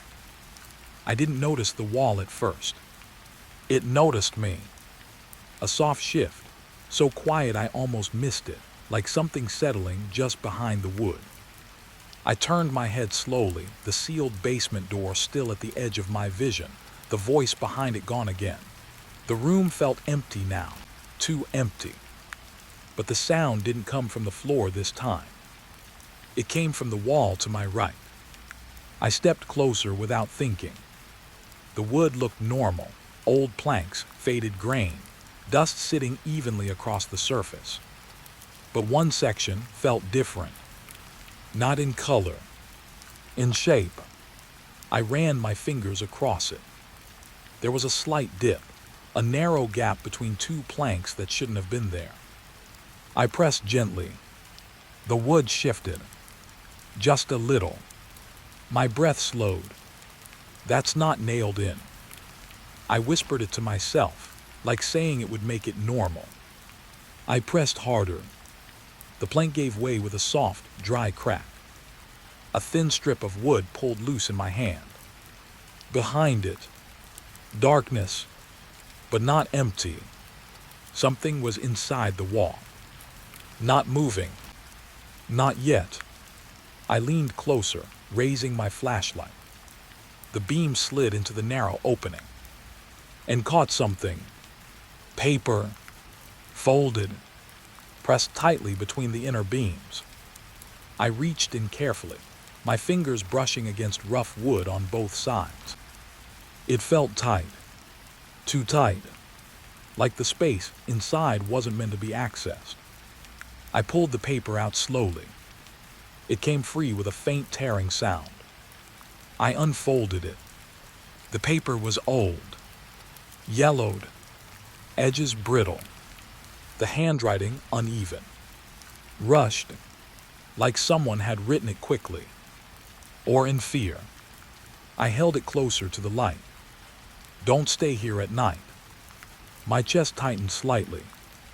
That was it. No name. No explanation. Just that one sentence. I stared at it for a moment, then looked back at the wall. Something inside shifted again. Soft, careful, like it had felt the paper being removed. I stepped back instinctively.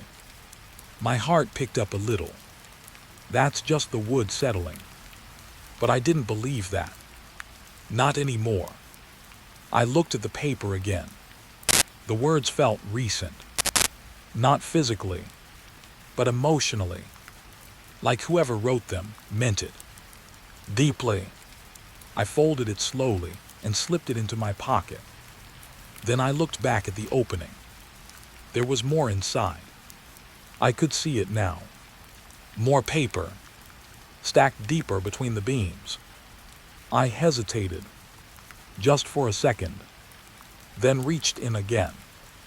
My fingers brushed against the inner surface. Cold, damp, not like dry wood. Something softer. I pulled back slightly, then forced myself forward again. My hand closed around another piece of paper. I pulled it out, unfolded it. This one had more writing. Messier. Walls are not empty. I felt a chill move through me. I glanced up at the wall, at the planks, at the thin gaps between them. They looked the same. Still, quiet, but now they felt different. Occupied. I looked back at the note. There's something inside. I hear it move when I stop moving. My grip tightened on the paper. That matched. The sounds. The way it responded. I looked back at the wall again. And for a moment, I stayed completely still. Didn't breathe. Didn't shift. Just listened. The silence stretched. Then, a faint movement. Slow. Sliding.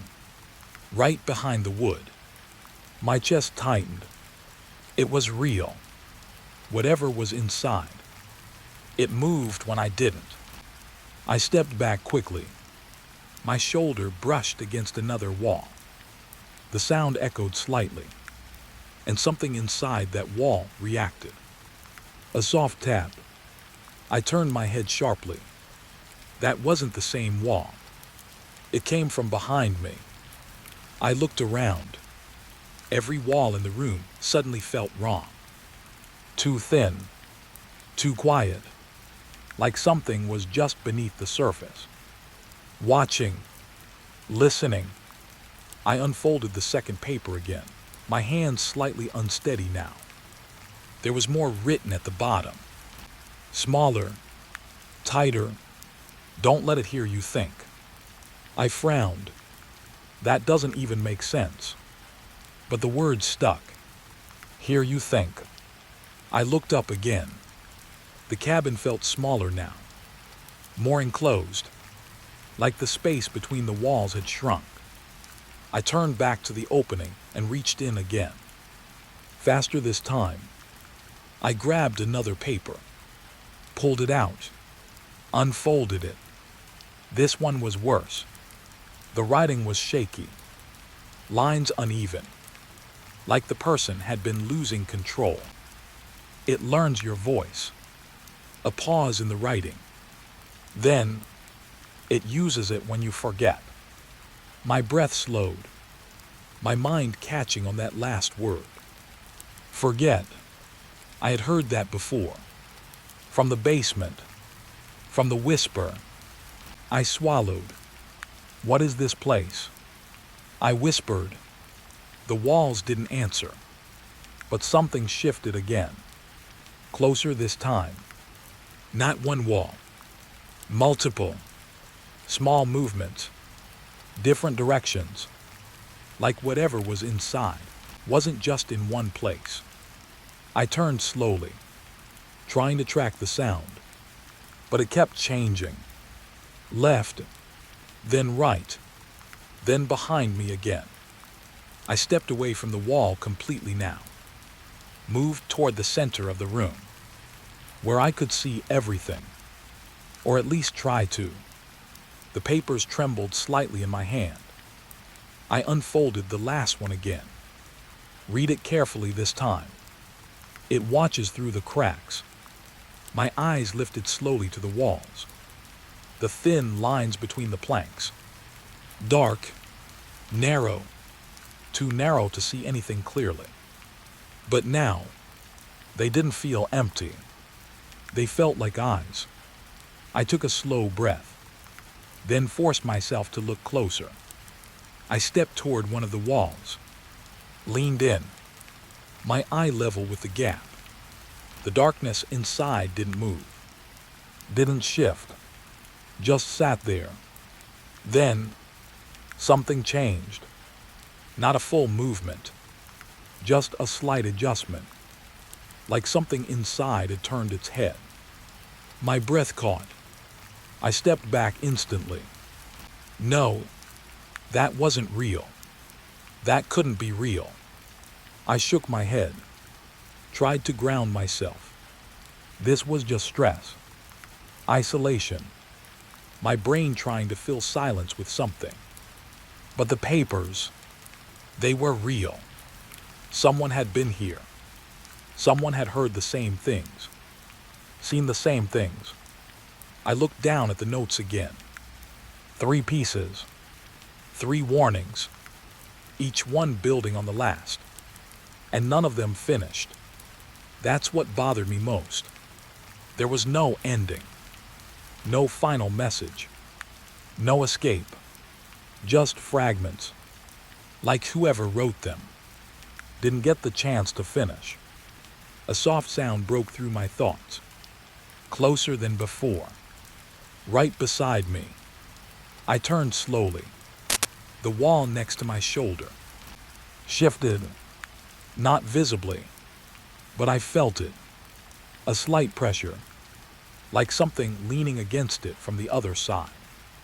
My chest tightened. It knew where I was.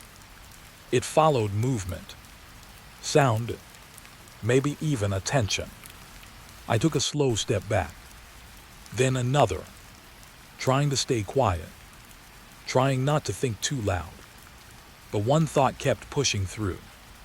If it learns your voice, if it uses it when you forget, then how many voices are inside these walls? The cabin creaked softly, a low, drawn-out sound, like a breath, and somewhere behind the wood, something shifted closer. It started with the smell. At first, I thought it was just the damp ground outside the cabin. Wet soil, rotting leaves, normal forest smell. But it wasn't normal, because it got stronger even when I wasn't moving.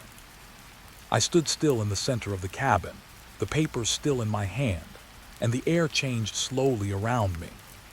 Thicker, heavier, like the forest had leaned closer. I looked toward the door. It was still open, but now I wasn't sure I wanted to step outside. The smell pushed in through the cracks, not just from outside, from everywhere. I frowned slightly. This doesn't make sense. I whispered it, but my voice felt dull in the room, like the cabin was absorbing it. The smell of wet earth grew stronger, and something else was underneath it. Something sour, old, like something buried too long underground.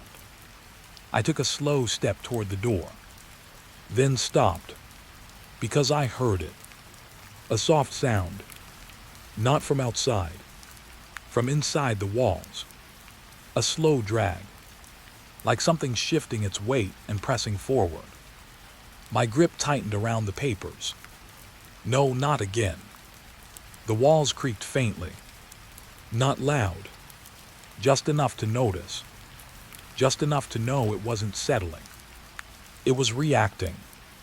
I moved carefully toward the door, each step slow, measured, trying not to make noise, trying not to trigger anything. The smell grew stronger the closer I got. Now it was sharp, almost burning. I stepped into the doorway. The forest outside looked the same. Trees, fog, stillness. But the air wasn't still anymore.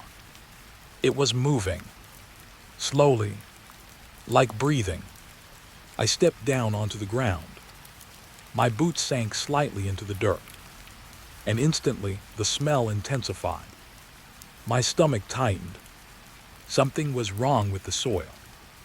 It wasn't just wet. It felt warm. I froze, looked down. The ground near my feet was darker than before. Not mud. Something else. Something deeper. Like it had been disturbed from underneath. I stepped back quickly, and that's when I saw it. The forest floor. It wasn't flat anymore. It was uneven. Small rises, soft shift, like something beneath the surface was moving slowly, in different directions. My breath caught. That's not possible. I said it out loud, but it sounded weak. The trees around me creaked. Not from wind, from pressure, like the forest itself was leaning inward. The smell of wet earth became overwhelming now. It filled my nose, my throat, made it hard to focus. I covered my mouth slightly. Then I heard something else. A whisper. Not in the cabin. Not in the trees. Underneath them. You're standing on it. My body went cold. I stepped back again. Slowly. Carefully. What? No answer. Just the sound of movement beneath the soil. Slow. Deliberate. Like something turning over in its sleep. I looked back at the cabin. It looked further away now. Not physically, but like the space between us had stretched. I shook my head. No, that's not right. I blinked hard. Looked again. The cabin was still there, but the doorway looked darker, like it was less real than before. I turned back toward the forest and realized something worse. The trees weren't just standing. They were angled, slightly, all of them, pointing inward, toward me. I stepped forward slowly, then stopped again, because the ground beneath my foot shifted. Not a crack, a movement, like something underneath had adjusted its position to match mine. My heart pounded harder. I stepped back immediately. The soil followed, just slightly, just enough to confirm it. It wasn't random. It was tracking me. My breathing got heavier. I forced myself to stay still, not move, not trigger anything. But the smell kept changing. Now it wasn't just wet earth. There was something else in it. Familiar, like breath, old breath, right under the soil. I swallowed hard. And then, a memory hit me. Not fully formed, just a flash. Dark wood, a sealed door, a voice calling from below. I stumbled slightly. What is this? I whispered. The forest responded. Not with sound, with movement. The ground shifted again. Closer this time, encircling me. Slowly, not fast, not aggressive, patient, like it knew I wasn't going anywhere. I looked down at my boots. The dirt had changed color again. Darker, thicker, almost black now. And it wasn't just moving.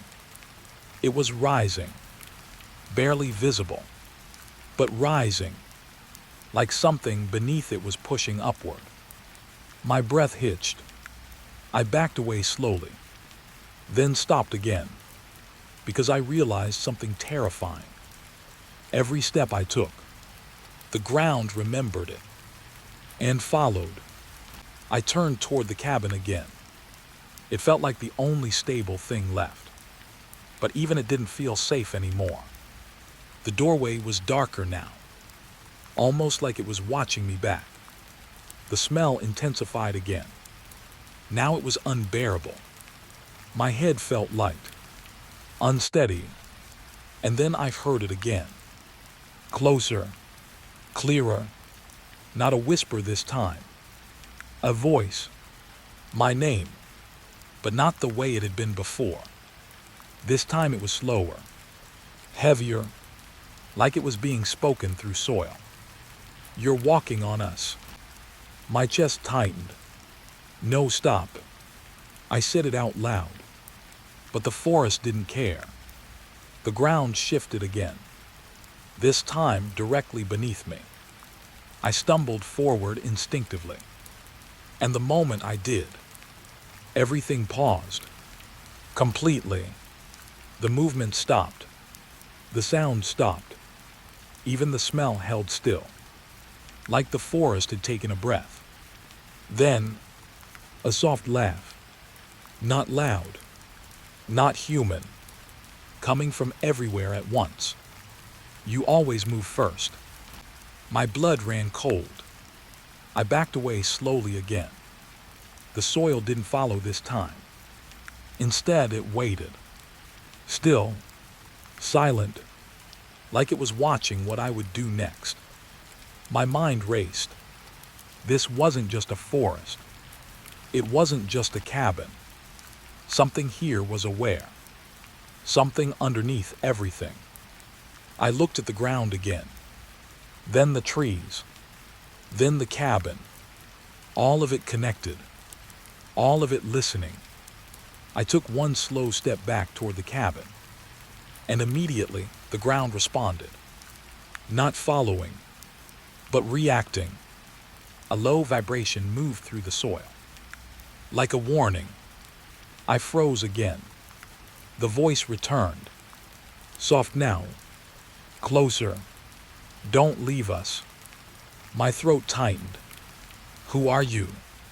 Silence. Then, a slow pressure rose from beneath my feet.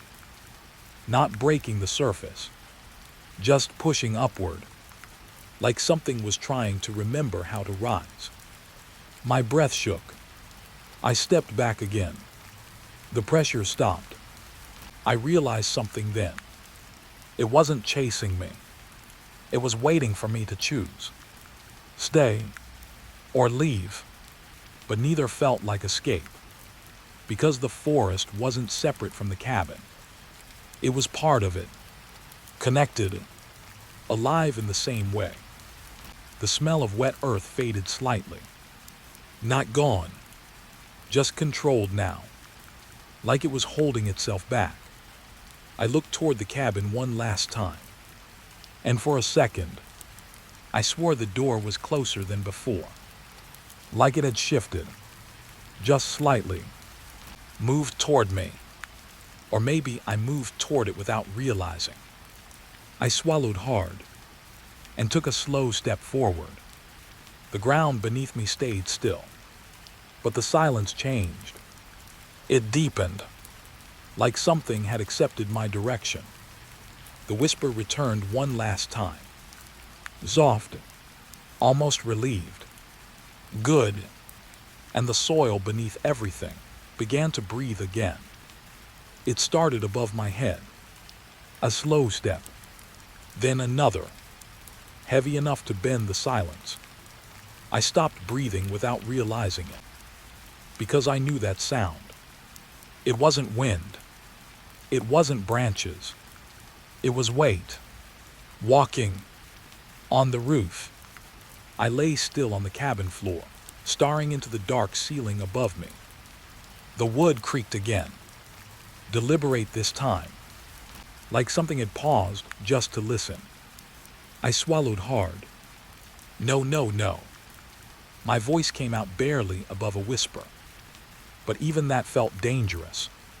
The footsteps continued. Slow. Measured. One end of the roof to the other. Then back again. Like it was learning the shape of the cabin. Learning where I was. I turned my head slightly toward the window. Dark forest outside. No movement. No wind. Just still trees watching the cabin like they had all night. The footsteps above stopped. Complete silence followed. Too complete. That was worse. I stayed frozen. Waiting. Counting seconds in my head. 1, 2, 3. Then, a single thud. Right above me. Not walking now. Standing. My chest tightened. It knew exactly where I was. I slowly reached for the flashlight beside me. Didn't turn it on. Not yet. Light felt like permission. And I didn't want to give it anything. Another sound came. This time softer. Scraping. like something dragging slowly across wood. I forced myself to sit up. The floor creaked under my weight. Immediately, the sound above stopped again. Instant silence. I froze mid-motion.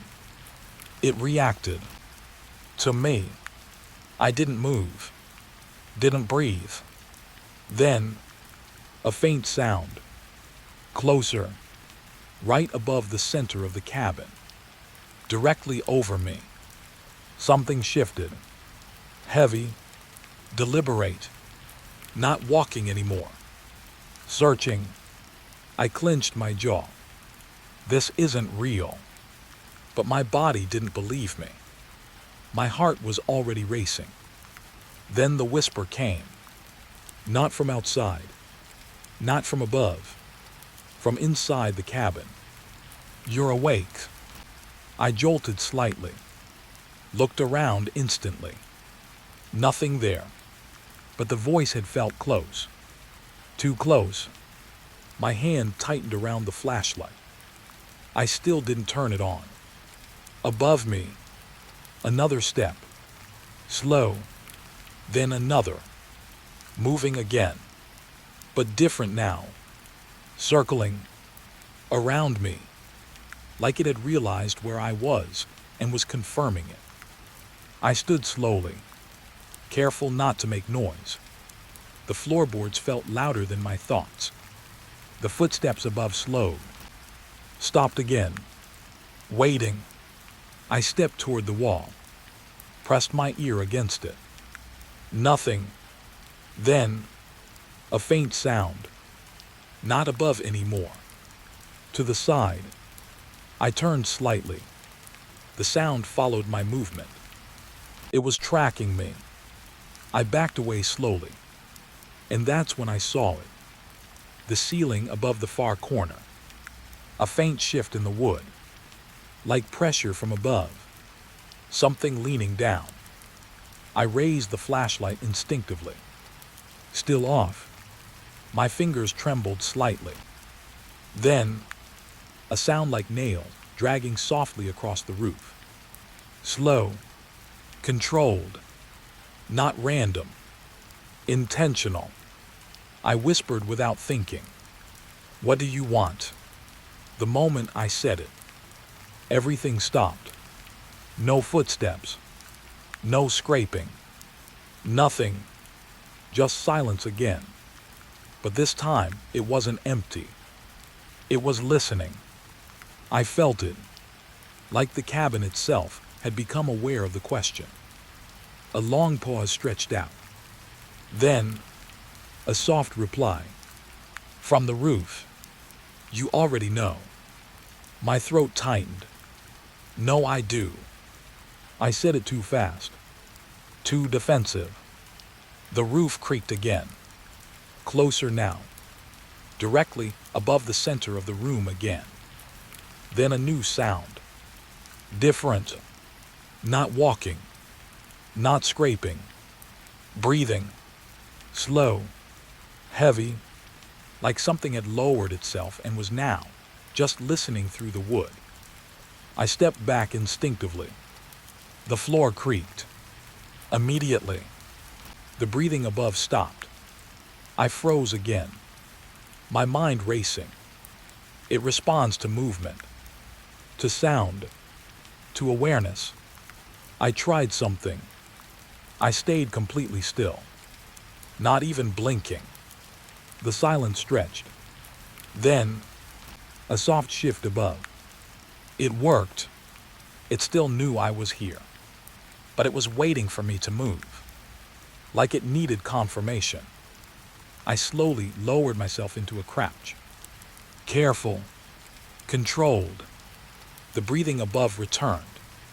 Soft again. Calmer, like it had relaxed. My stomach tightened. It reacts to stillness differently.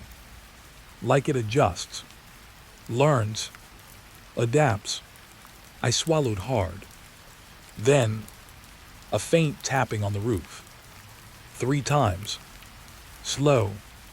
Deliberate. Then silence. I frowned slightly. That pattern, it felt familiar. Not in sound, in rhythm, like something I had heard before. Somewhere I couldn't place. My chest tightened. The tapping came again. 3 knocks. Then pause. Then 3 again. My breath slowed, because now I understood something worse. It wasn't random. It was trying to communicate, or remember how. I whispered again. "Who are you?" Silence. Then, a sound that made my skin go cold. A voice, not whispered, not distant, right above me. "You left first." My breath caught. "No." I shook my head immediately. "That's not, I don't know what you mean." The roof creaked again. Closer. Heavier. The presence above shifted slightly. And then, something pressed down on the ceiling. Slowly, the wood above me dipped just slightly. Not breaking, just bending, like it was testing the boundary. My heart slammed in my chest. I stepped back quickly. The moment I moved, a loud creak echoed across the roof, like it had reacted sharply. Anger or excitement. I froze again. It knows now. It knows I'm afraid. And that changed something. The footsteps returned, but faster now. Not walking, circling, around and around above me, like it had lost patience. I backed toward the door slowly, the flashlight still off in my hand. My exit felt farther than it should have been. The room felt longer, stretched.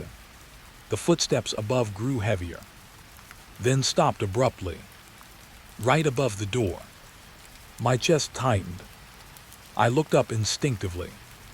The wood above the door shifted slightly.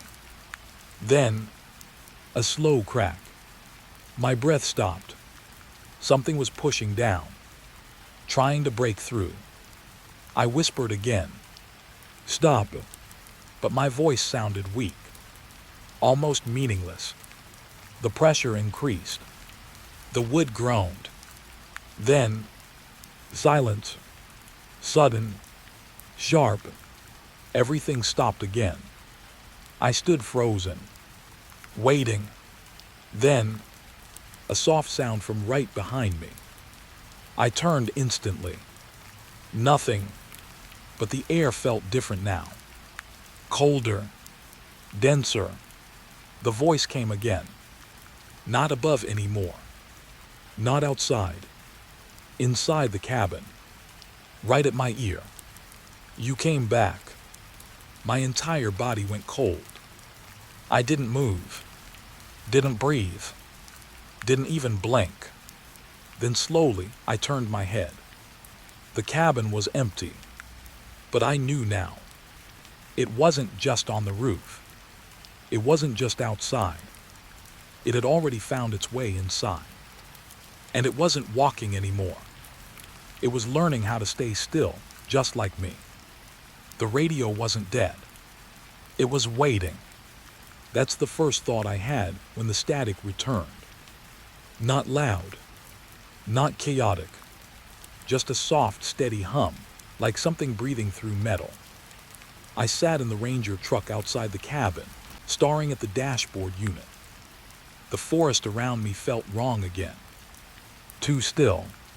Too close. And the cabin behind me. I didn't want to look at it, because I already knew it was looking back. I pressed the transmit button. "Base, this is Ranger Hale." My voice came out rough. Tired, like I hadn't slept in days. There was a pause. Then, static, not random, structured, like it was forming into something. I leaned closer. "Base, do you copy?" The static shifted, and for a split second, I thought I heard my own voice inside it. but not repeating, responding. My grip tightened on the mic. No, that's not possible. The radio crackled again. Then, silence. Too clean. Too sudden. I stared at it, waiting. Seconds passed. Then the speaker clicked. Once, and a voice came through. Calm. Familiar. Too familiar. Ranger Hale. My throat tightened instantly. I froze. Because that voice, it sounded like me. Not imitation. Not distortion. Me. I leaned closer slowly. Who is this? A pause. Then, you already know. My heart started to beat harder. No, I said quickly. No, I don't. Identify yourself. The voice didn't change. Still calm. Still close. You said that before. My stomach dropped slightly. What are you talking about? The radio hummed softly, like it was thinking. Then, you always forget. A chill moved through my chest. I pulled the mic slightly away, looked out through the windshield. The cabin stood still in the fog, but something about it felt closer now, like it had leaned forward while I wasn't looking. I swallowed hard. This is Ranger Hale reporting missing persons near Ridge Mile 17. I need coordinates. I need backup. A pause. Longer this time. Then, there are no missing persons. My breath caught. What? The voice continued. Calm. Unshaken. There never were. I shook my head quickly. That's not what the report said. I received it this morning. Silence. Then, a soft sound. Not static. A breath. Right through the speaker. My grip tightened. The radio voice came again. You received it before. My mind stalled. What does that mean? Another pause. Then the voice softened slightly. Not louder. Closer. You always arrive after it begins. I looked out the windshield again. The forest didn't look the same anymore. The trees felt aligned, facing me, waiting. I forced myself to speak. I'm ending this transmission. I'm returning to base. A pause. Then, a sound that made my chest tighten instantly. A quiet laugh. Not mocking. Recognizing. You can't return. I froze. What? The radio crackled again. This time longer. Like something shifting through layers. Then the voice returned. Softer now. Almost gentle. You never left. My breath stopped for a second. No, I drove here. I remember the road. The voice didn't respond immediately. Instead, the static filled the silence again. But this time, it wasn't empty. It carried something. Footsteps. Slow. Above something. The roof of the truck creaked slightly. I looked up instantly. Nothing. But the pressure remained. The radio spoke again. You recorded this already. My throat went dry. What are you talking about? A pause. Then, this is the last one. My hands started to shake slightly. I forced myself to breathe. This is Ranger Hale final transmission. I am still in control of the situation. I am. My voice stopped because the radio interrupted me, not speaking over me, finishing me. Lost. Silence. I stared at the radio, my reflection faint in the glass of the dashboard. But something was off. My reflection wasn't moving exactly right. It was a fraction behind me. Delayed. I blinked hard, looked again. It matched now.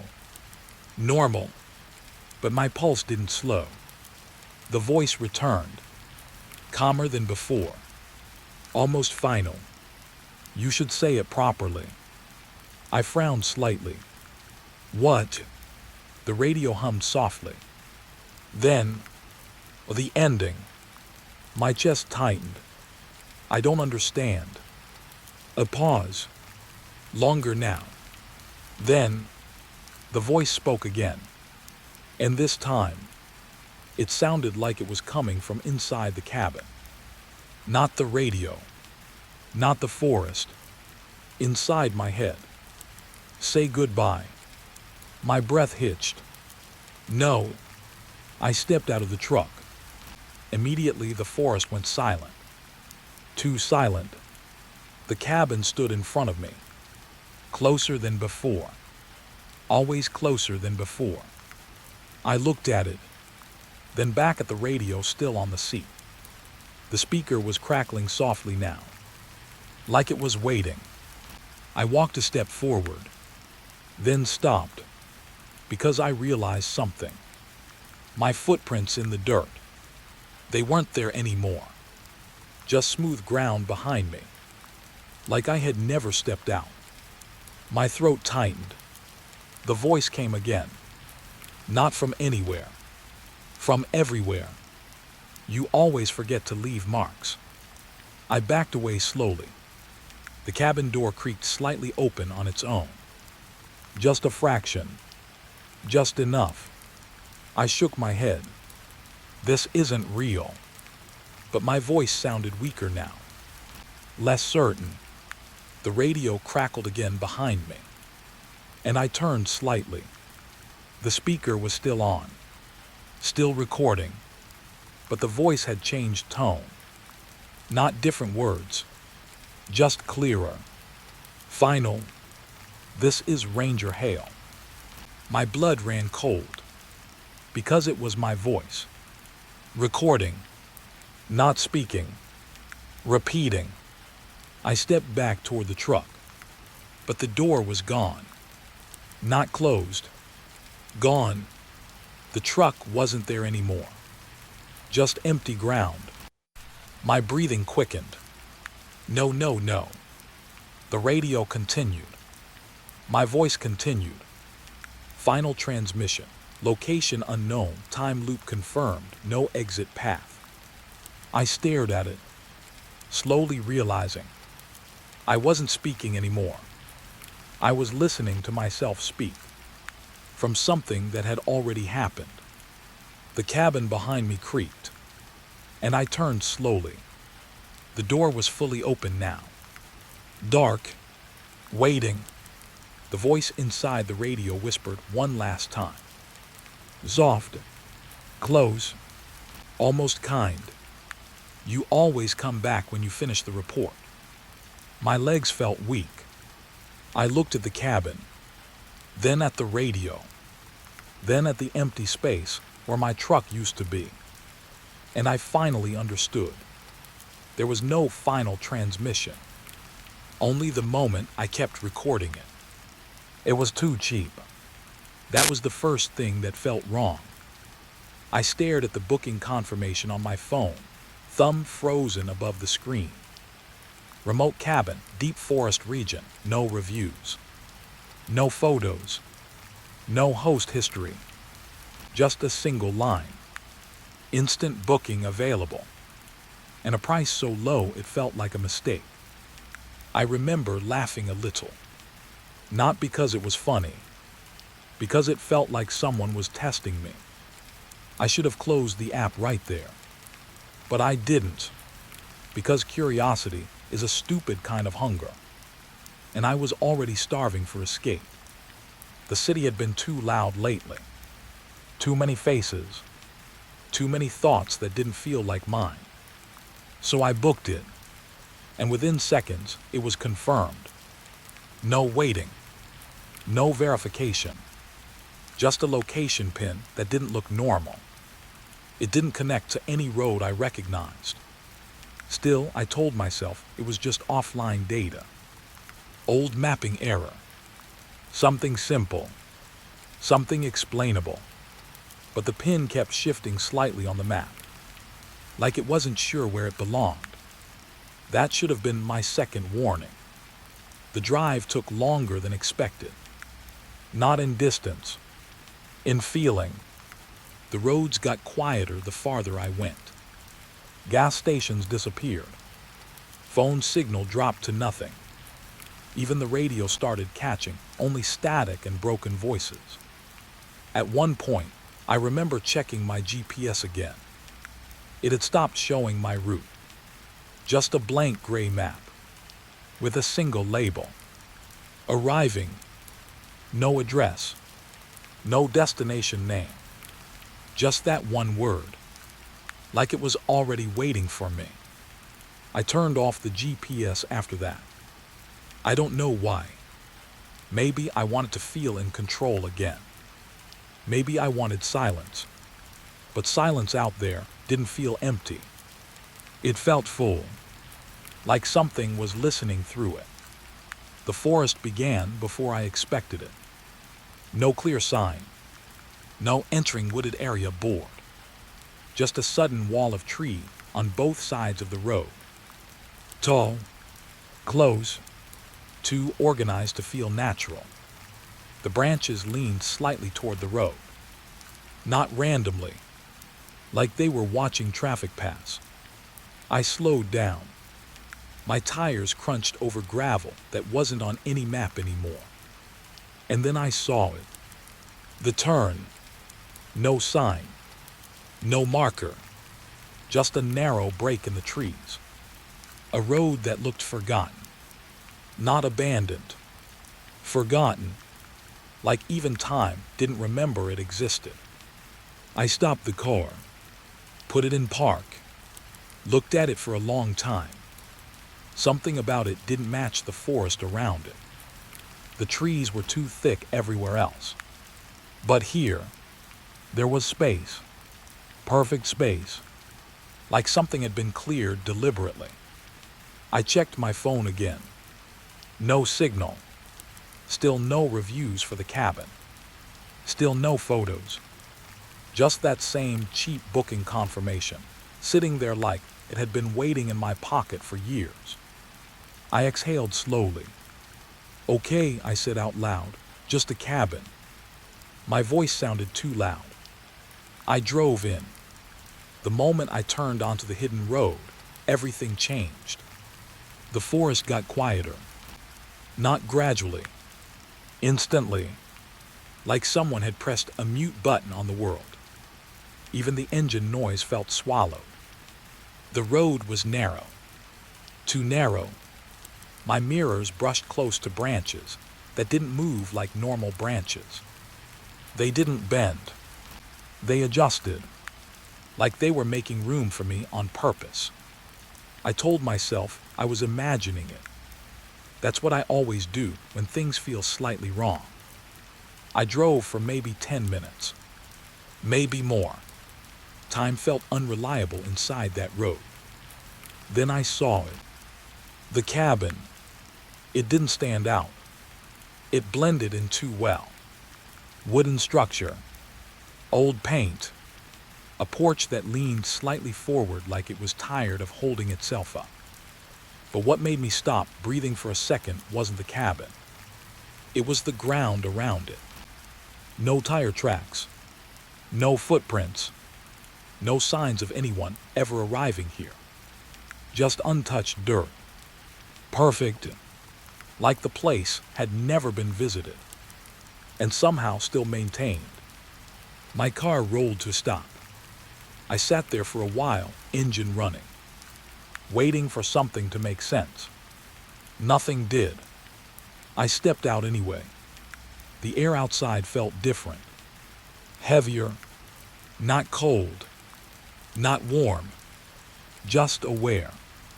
Like it noticed I was there. I walked toward the cabin slowly.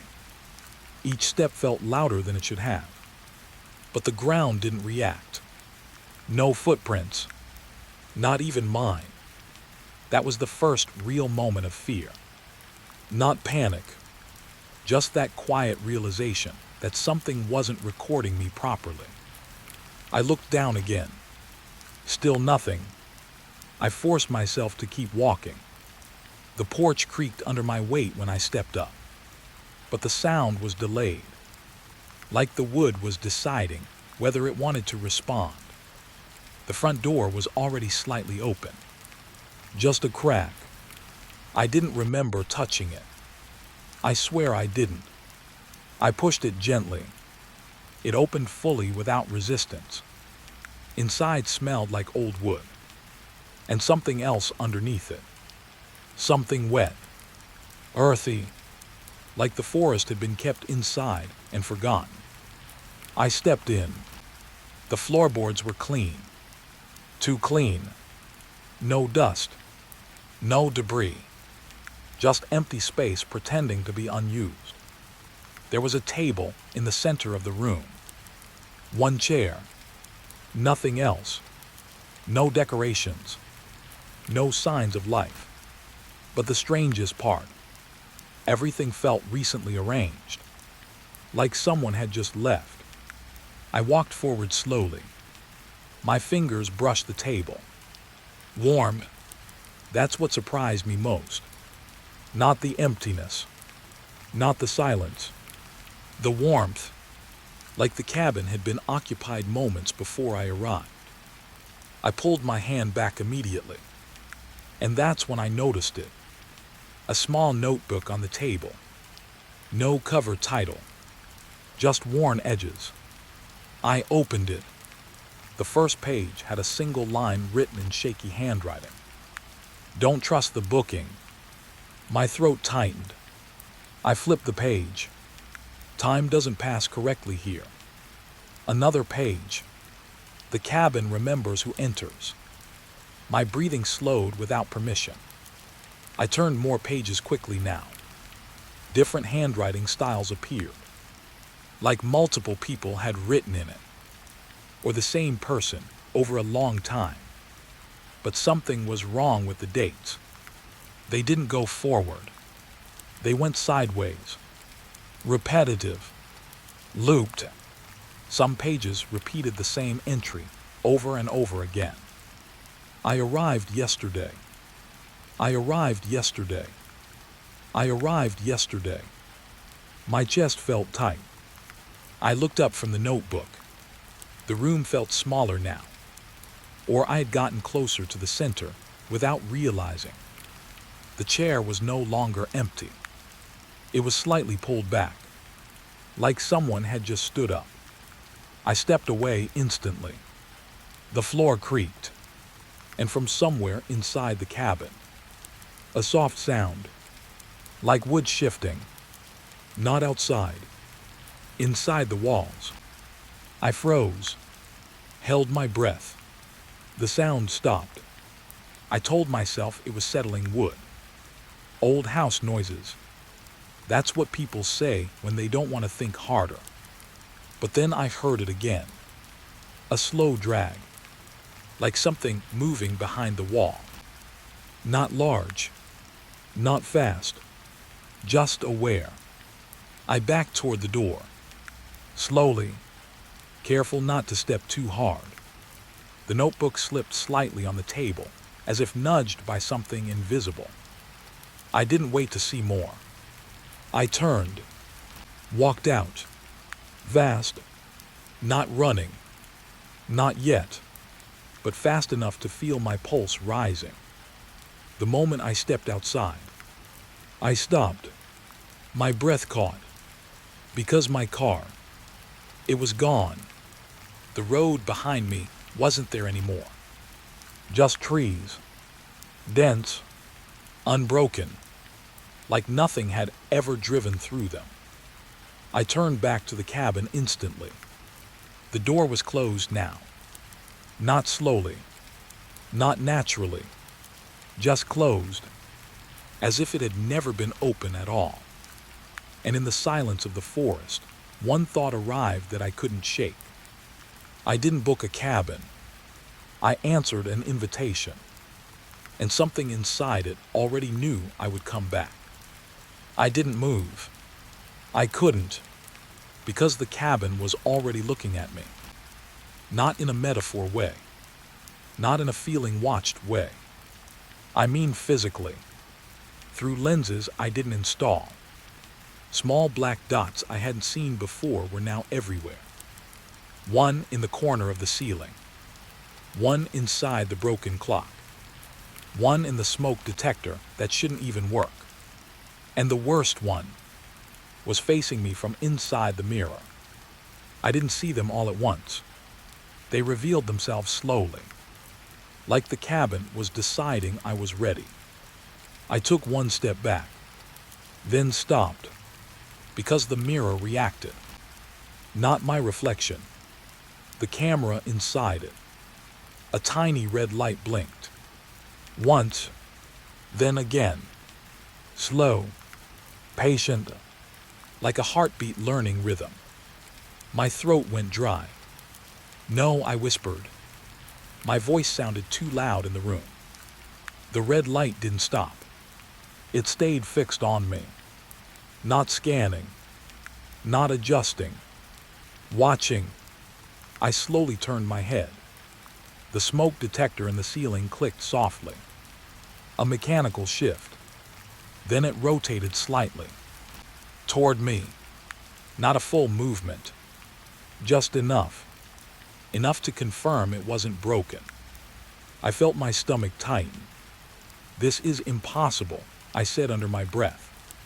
But the cabin didn't care what was possible. Because now I saw it clearly. There wasn't just one camera. There were many. Too many. Hidden in places that didn't make sense for a cabin that looked abandoned. Behind cracks in the wood. Inside knots of the walls. Even in the old lamp bulb hanging above the table. I stepped back again. The floor creaked. Immediately, every camera light in the room blinked at once. Synchronized. Like they had heard me. Like my step was a signal. My breathing got heavier. I looked around fast, trying to find something stable. Something normal. But nothing was normal anymore. Even the shadows felt organized, like they were placed deliberately. I reached for my phone. No signal. Still dead. I tried anyway. Opened the camera app. And froze. Because my phone screen didn't show the room. It showed me. From above. From a corner I couldn't see. Sitting. In the exact position I was standing. But I wasn't standing there anymore. The feed was delayed. 1 second behind. Then 2. Then it caught up. And I saw myself turn my head slowly toward the ceiling. Even though I hadn't done it yet. My breath stopped. I dropped the phone immediately. It hit the floor hard. The screen didn't crack. That was worse. It kept recording. From the ground. Pointed upward. And now I could see more cameras. Hidden in places I hadn't noticed before. All of them slightly adjusting. Following my movement. I backed toward the door. Careful. Slow. Trying not to trigger anything. But the moment my hand touched the door handle. Click. Every camera in the room rotated at once. Not fast. Not aggressively. Just in perfect alignment. All pointing at me. My hand froze. I didn't turn the handle. But it didn't matter. They already knew I was trying. A soft sound came from the ceiling camera. Not static. A voice. Low. Familiar. Don't leave the frame. I jerked my hand back instantly. My heart slammed in my chest. What? I whispered. Silence. Then the smoke detector camera blinked again. And the voice came back. Smoother this time. Closer. You moved too early. I stepped back fast. The chair near the table creaked slightly. Not from me, from something adjusting its position. I looked at it. It was angled differently now, facing the center of the room, like it was waiting for someone to sit. I shook my head. No, no, no, this isn't real. But the cameras didn't argue. They just watched, patient, measuring. I turned toward the window. Maybe escape, maybe distance. But outside, there were cameras there too. Not visible before, now obvious. Tiny lenses embedded in tree bark, in branches, even in rocks near the porch. All pointed inward, all focused on me. The forest wasn't surrounding the cabin. It was recording it. My chest tightened painfully. I stepped back again, and that's when I noticed something worse. My movement wasn't random anymore. The cameras weren't just watching. They were responding. When I stepped left, the ceiling camera tilted left. When I stopped, everything stopped, like the cabin had built a system around me. A feedback loop, a control. I felt sick. Slowly, I raised my hands. "I'm not doing anything," I said. My voice shook slightly. The room didn't respond. Then the mirror camera blinked red again. Once, twice, and the voice returned. Soft, almost disappointed. "You always say that before correction." My skin went cold. "Correction," I repeated. The cameras all clicked at once, like a collective breath. Then, the lights dimmed slightly. Not darkness, just adjustment, like the cabin was lowering exposure. I stepped back again, but this time, the floor didn't creak. It resisted, like it didn't want to announce me. I froze, looked down. The wood beneath my feet felt different, smoother, polished, not old anymore, not abandoned. I realized something then. The cabin wasn't decaying. It was adapting. The cameras weren't hidden here. They were built into its behavior. The voice spoke again. Calm, finalizing something. Subject instability detected. My throat tightened. "What subject?" I said quickly. A pause. Then, "You." My breathing got sharper. "No, I'm not part of anything." The cameras all shifted slightly, in unison, like they were correcting a misunderstanding. The chair scraped slightly again, closer to the table now. Waiting. The voice continued, even calmer. "You entered voluntarily." I shook my head. "No, I just booked a cabin, that's it."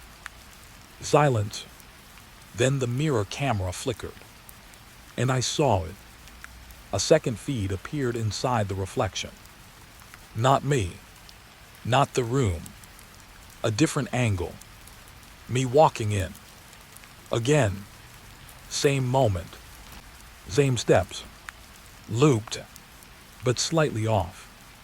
Like it had been recorded before I actually did it. My stomach dropped. I stepped back fast. The floor finally creaked again. And instantly, every camera light blinked. Red, sharp, alert. The voice changed tone slightly. Not angry, not loud, just certain. "You are repeating." My breath stopped. "What?" The room dimmed another level. The camera zoomed slightly. Not physically, but visually, like the cabin was focusing harder. The chair moved again, now directly facing me. The table felt closer than before. I hadn't moved toward it, but it had moved toward me. The voice came one last time. Soft, almost final. Please remain still.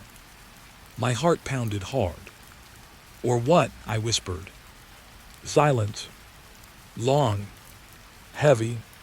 Then, all cameras turned off at once. Complete darkness. No red lights. No blinking. Nothing. I stood frozen, waiting, my breath loud in my ears. Then, the voice came again, but not from the cameras, from the cabin itself, from everywhere. We restart the recording, and the chair behind the table creaked slowly, as if someone had just sat down to begin. I wasn't the first person in this cabin. That thought hit me before anything else. Before fear. Before panic. Before I even understood what I was looking at. It was the notebook, still open on the table. But now it wasn't empty pages anymore. It was full, like someone had written in it while I wasn't paying attention. I didn't remember touching it again, but I must have, because the handwriting had changed. And so had the story. The first line I saw made my stomach drop. I stayed too long. Don't make the same mistake. My throat went dry instantly. I flipped the page fast. Another entry. Different handwriting this time. Shaky. Panicked. I think the cabin learns your habits. I stepped back without thinking. The chair behind me creaked softly. I turned quickly. Empty. Still empty. But it felt less empty than before. Like something had just stood up and left the space warm. I forced myself to breathe. No, this is just notes, old notes. But my voice didn't sound convinced. I looked down again. The notebook had more pages than before. That was impossible. I hadn't seen anyone here. No visitors. No footprints outside. Still, the pages were full of lives I didn't witness. I turned another page. This one had a date, but it didn't make sense.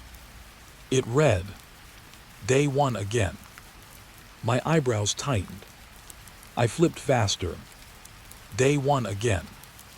Day 1 again. Day 1 again. Each entry repeated the same line, but the tone changed slightly every time. First calm, then confused, then afraid, then broken. I felt something tighten in my chest, like I was reading someone slowly losing their mind in real time. Then I saw something worse. A line written in bold letters across the middle of the page. You will think you just arrived. My hand froze. The room suddenly felt colder. Not physically, emotionally, like the cabin had leaned in closer to hear my reaction. I looked up instinctively.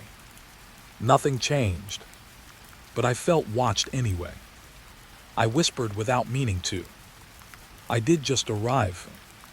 The moment I said it, the floor creaked behind me. I spun around fast. Nothing, but the sound didn't feel like movement anymore. It felt like agreement, like something had answered me without speaking. I looked back at the notebook. Another page had turned on its own.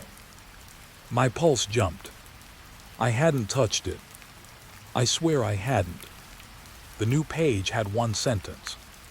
Short, clean, precise. We remember every guest. My mouth went dry.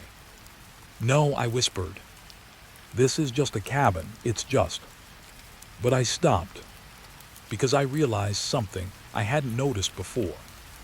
There were marks on the table. Small scratches. Not random. Not old. Patterns. Names.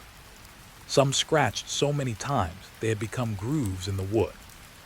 I leaned closer slowly. My breath got shallow. The names weren't random. They were arranged like entries, like a list. And at the bottom, my stomach dropped. There was space, fresh space, clean wood, waiting. My name hadn't been written yet. It was waiting to be carved. I stepped back instantly. The chair scraped slightly. I didn't touch it. It moved anyway. Just a little. Just enough. Like it was adjusting its position to face the table properly. I swallowed hard. This is insane. My voice sounded weaker now. Less sure. I looked toward the window. Outside was still the forest. Still quiet. Still wrong. But now I noticed something new. There were faint marks on the glass. Handprints. But not smudged from outside. From inside. As if someone had pressed against the window while standing in the cabin. I felt my stomach twist. I hadn't touched that window. I hadn't even gone near it. I walked slowly toward it. Every step felt monitored, measured. The floor didn't just creak anymore. It reacted. I reached the window, paused, then slowly raised my hand. The glass was cold, too cold, and the handprints, they were fresh. I pulled my hand back immediately. My reflection in the glass shifted slightly after I moved, not matching me perfectly. Delayed again, like the cabin was still catching up. I backed away slowly. This isn't real, I said again. But I didn't believe it anymore. Then I heard it. A sound from the wall behind me.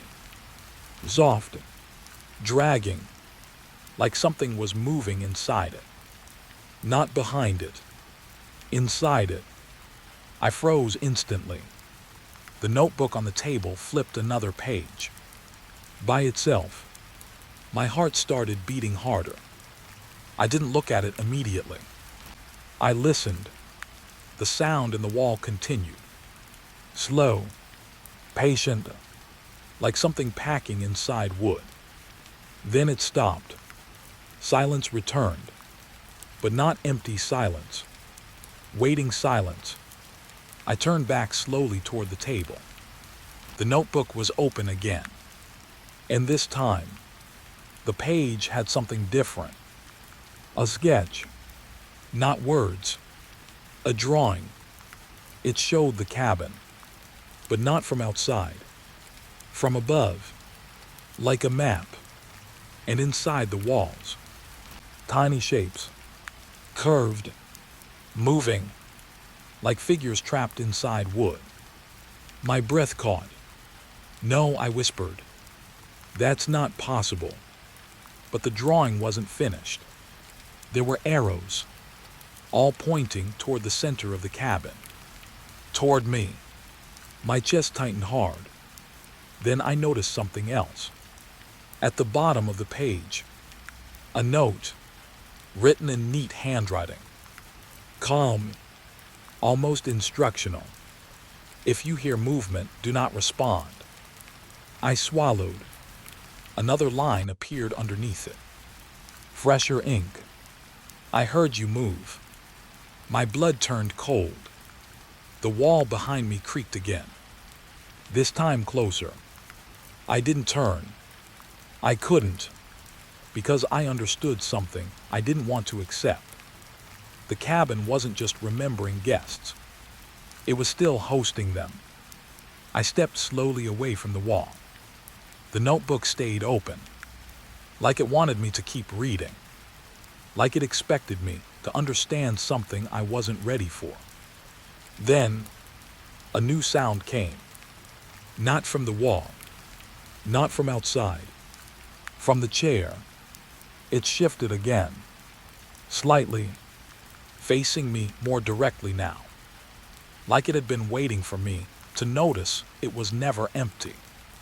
I backed toward the door slowly. My breath uneven. The room felt smaller. Not physically, but like it was closing distance around me. The notebook's pages flipped again. Faster this time. Like urgency. Then it stopped. On a single line. Final. Clear. You are not the first to read this while standing. I froze. My eyes slowly dropped to the floor. Because suddenly I wasn't sure if I had been sitting or standing when I first opened it. And behind me, something in the wall moved closer again. The wind didn't sound like wind anymore. It sounded like something dragging itself across the trees. I remember standing at the edge of the forest road, staring at the storm warning sign flashing red through the snow. It was blinking too fast, like it was scared too. My phone had no signal. The sky was already gone, just one heavy gray ceiling pressing down on everything. We should have turned back, but the cabin was right there, barely visible, half swallowed by the woods, and warm light was coming from inside. That was the first lie. I remember thinking, someone is there, we're safe. But even as I walked closer, something felt off. The snow around the cabin was too clean. No tire marks, no footprints leading in. Nothing. Just untouched white stretching right up to the wooden steps. Still, the light in the window flickered like a candle breathing. Behind me, one of my friends laughed nervously. Looks like luck found us. I didn't answer, because I was already noticing the second lie. The door was slightly open. Not broken, not forced. Just waiting. We stepped inside, and the silence hit us like a wall. It wasn't normal silence. It was heavy, thick, like the air had been sealed for a long time and didn't want to move anymore. The cabin smelled like old wood and something else underneath. Something wet, metallic, like a coin left in rainwater too long. The door shut behind us on its own. No wind. No push. Just a soft click. We all froze. Someone whispered, "Did you close it?" Nobody had. That was the moment I noticed the third lie. There were already cups on the table. Warm. Steam rising. Like someone had just been sitting there. But the chairs were empty. I stepped closer slowly, my boots creaking against the floorboards. Each step sounded too loud, like the cabin was listening. One cup had lipstick on the rim. Fresh. Red. Still wet. I looked at my friend. We're not alone. He tried to laugh, but it came out broken. It's just leftover stuff, maybe hikers. But there were no footprints outside. Not even ours. That thought didn't fully land in my mind yet. It was too big, too wrong. Instead, I walked toward the window. The storm outside had grown worse. The trees were bending now, not swaying, bending like they were trying to kneel. And for a second, I thought I saw someone standing between them, watching. But when I blinked, it was gone. Behind me, the radio crackled. No one had touched it. It was sitting on a shelf in the corner, covered in dust. Old, black, broken looking. The kind of thing you ignore in abandoned places. But it wasn't silent anymore. It was breathing static. Slow. Rhythmic. Like lungs. My friend stepped back.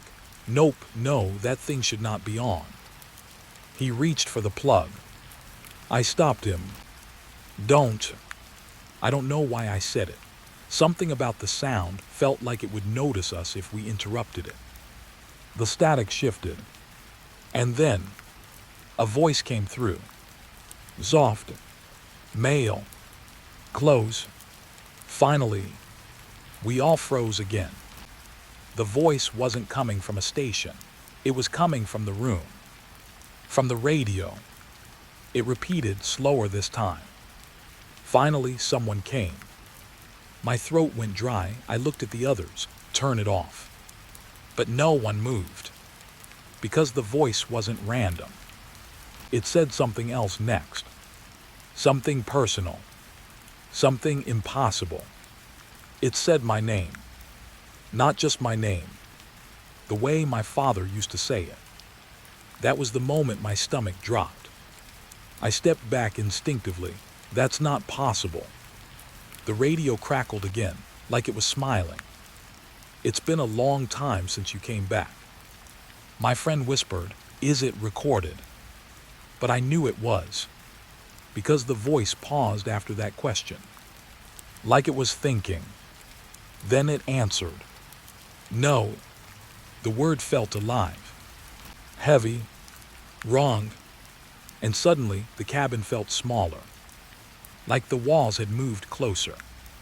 I looked at the wooden planks beside me. Something was off, a faint vibration, like something inside them was shifting. I pressed my hand against the wall. Cold. But underneath that cold, something warm moved. Slowly, like a pulse. I pulled my hand back fast. "What is this place?" someone asked.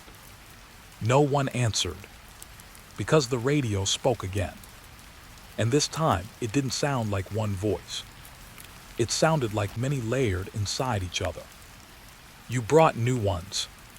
A pause, then softer. "They always bring new ones." My breath stopped. I looked at my friends. We were not guests. We were replacements for something. Outside, the storm hit harder. The wind slammed the cabin so violently the windows shook, but inside the radio stayed perfectly steady, calm, like it was enjoying the noise outside. My friend finally snapped, "We are leaving." He rushed to the door. He pulled it open and froze. He stepped back slowly. "No footprints," he whispered. "What?" "There's no snow tracks. None, not even ours." I rushed to look. He was right. The snow outside was untouched again. Perfect. Like we had never arrived. Like the cabin had written us into existence without letting us enter reality properly. My chest tightened. "This doesn't make sense," I said. But the radio answered immediately. "It doesn't need to." A long pause followed. Then the voice shifted again. Lower. Closer. Like it had moved behind me. "Stay inside." The door slammed shut on its own. Hard. The sound echoed too long. Too deep. One of my friends started shaking now. This is some kind of setup. Someone's messing with us. But I couldn't shake what I saw. The wall beside me was moving. Not breaking. Breathing. And in that moment, I realized something that made my stomach twist. The cabin wasn't abandoned. It was occupied. Just not in a way we understood. The radio crackled one final time before the chapter in my memory feels like it bends. And the voice whispered something I still hear when I close my eyes. "You shouldn't have come back twice." I remember turning slowly toward my friends. They were all staring at me. Not the radio. Not the walls. Me. Like I was the problem. Like I had been here before.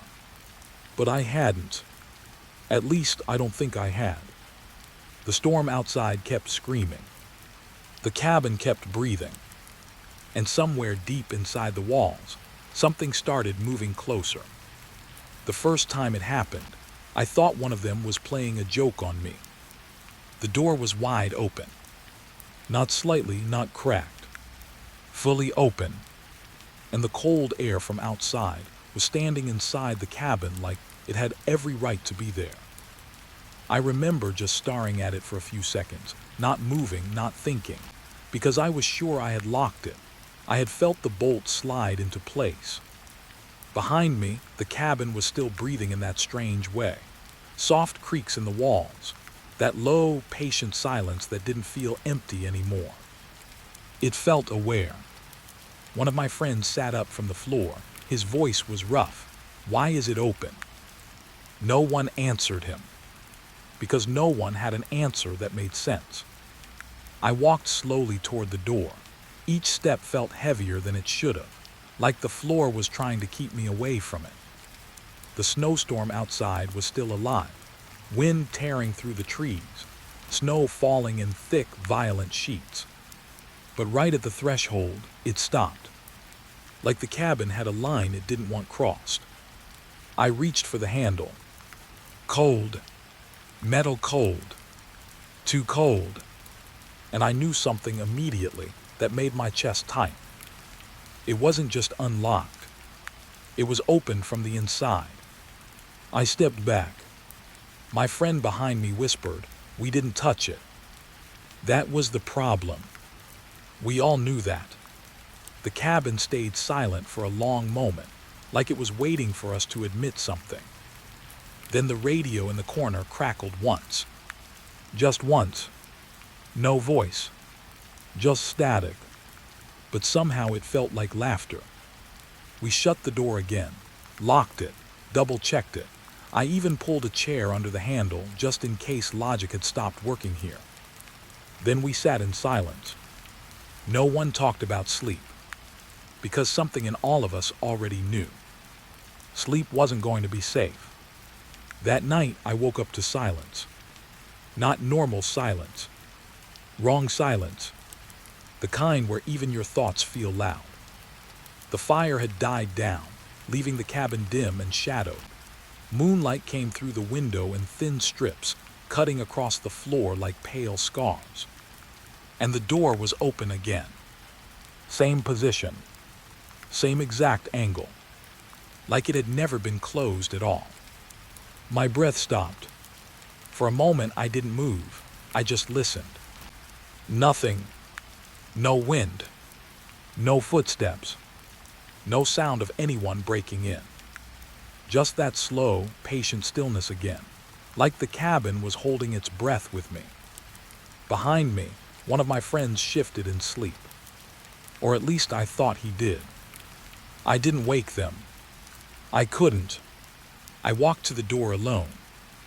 And that's when I noticed something worse. The chair we used to block it was placed neatly beside the wall. Not broken. Not moved aside. Replaced, like someone had respected it enough to not disturb it too much. My hands were shaking when I touched the door again. It was colder than before, colder than the storm outside. And this time, I saw something on the wood. Scratches, fresh, inside the cabin, not outside. 3 marks, long, like something had dragged fingers down the door from the inside while opening it. I stepped back too fast and hit the wall. And that's when the whisper came. Not from the radio. Not from outside. From the door itself. Soft. Almost tired. You keep closing it wrong. I froze completely. My mind tried to explain it, tried to break it into something normal. Wind, stress, exhaustion, anything. But the voice knew me too well. Too specifically. I whispered without thinking, "Who's there?" Silence again. Then the answer came. Not from one voice, but layered. Like several people speaking through the same mouth at different times. "You are." My stomach dropped. I turned around slowly. My friends were still asleep. All of them. Except one. One was sitting up, staring at me, not blinking, not speaking, just watching like he had been waiting for this exact moment. And that's when I realized something that didn't fit into anything I understood. He was already dressed, like he had gone outside, but there were no footprints on his clothes. No snow, no cold marks, nothing, just dry fabric. I whispered, "Did you go out?" He didn't answer. Instead, he slowly pointed toward the door. The open door. Again. I turned back. It was open. But this time, There was something different outside. A shape in the snow. Not moving. Not approaching. Just standing far away between the trees. Watching the cabin. Watching me. And then it shifted slightly. Like it realized I saw it. My friend behind me finally spoke. His voice was flat, empty. It opens when you stop watching it. That sentence didn't make sense, but it felt like truth. I looked back at him. What does that mean? He blinked once. Slow. Too slow. And said, "You didn't always lock it." That hit something deep in my chest. A memory I didn't have. A feeling of familiarity I didn't want. Before I could respond, the cabin creaked again. Louder this time. Like something heavier had settled above us. On the roof, the door slowly started to move again. Not swinging. Not forced. Just opening itself wider. Patient. Careful. Like it knew we were watching. And didn't care anymore. I stepped forward instinctively to shut it. But my friend grabbed my arm. Hard. Too hard. And whispered something I still hear even now. Don't close it while it's halfway awake. The words made no sense. But my body obeyed them anyway. I stopped. And for a moment, everything inside the cabin became perfectly still. Even the breathing of the walls. Even the air. Then from outside, the shape between the trees took one step forward. Closer to the cabin. And I realized something that made my skin go cold. It wasn't trying to enter. It was waiting for permission. The door creaked open a little more. And this time, the cabin didn't feel like shelter anymore. It felt like something that had been opened from the inside a long time ago. And never actually closed since. It wasn't walking in the snow. It was already there. Standing between the trees like it had been part of them for a long time. Too still. Too perfect. The blizzard around it didn't touch it properly. Snow moved around its shape, not through it. Like the storm had been told to avoid that one spot. I pressed my face closer to the window, without meaning to. My breath fogged the glass, then cleared again. And it was still there. Same position. Same angle. Watching. My throat felt dry. Tell me someone else sees that, I whispered. No one answered immediately. That silence was worse than a scream. Then one of my friends slowly stood up behind me. His voice came out flat. Yeah, I see it. Another one got closer to the window. Then froze. Because now there were more shapes. Not 1. 3. No. 5. Spread between the trees like they had always been part of that forest line. But none of them moved. Not even when the wind pushed hard against them. That was the first time I felt it properly. Not fear like panic. Fear like recognition. Like something in me knew them before I did. The radio behind us crackled again. But no voice came this time. Just a low, steady hum. Like it was waiting for permission to speak. My friend from earlier stepped back slowly. They weren't there before, he said. But even as he said it, I wasn't sure anymore. Because my memory of the last few minutes felt unstable. Like someone had edited it slightly. Outside, the figures didn't come closer. They didn't need to. Because they already felt inside the room. One of them tilted its head.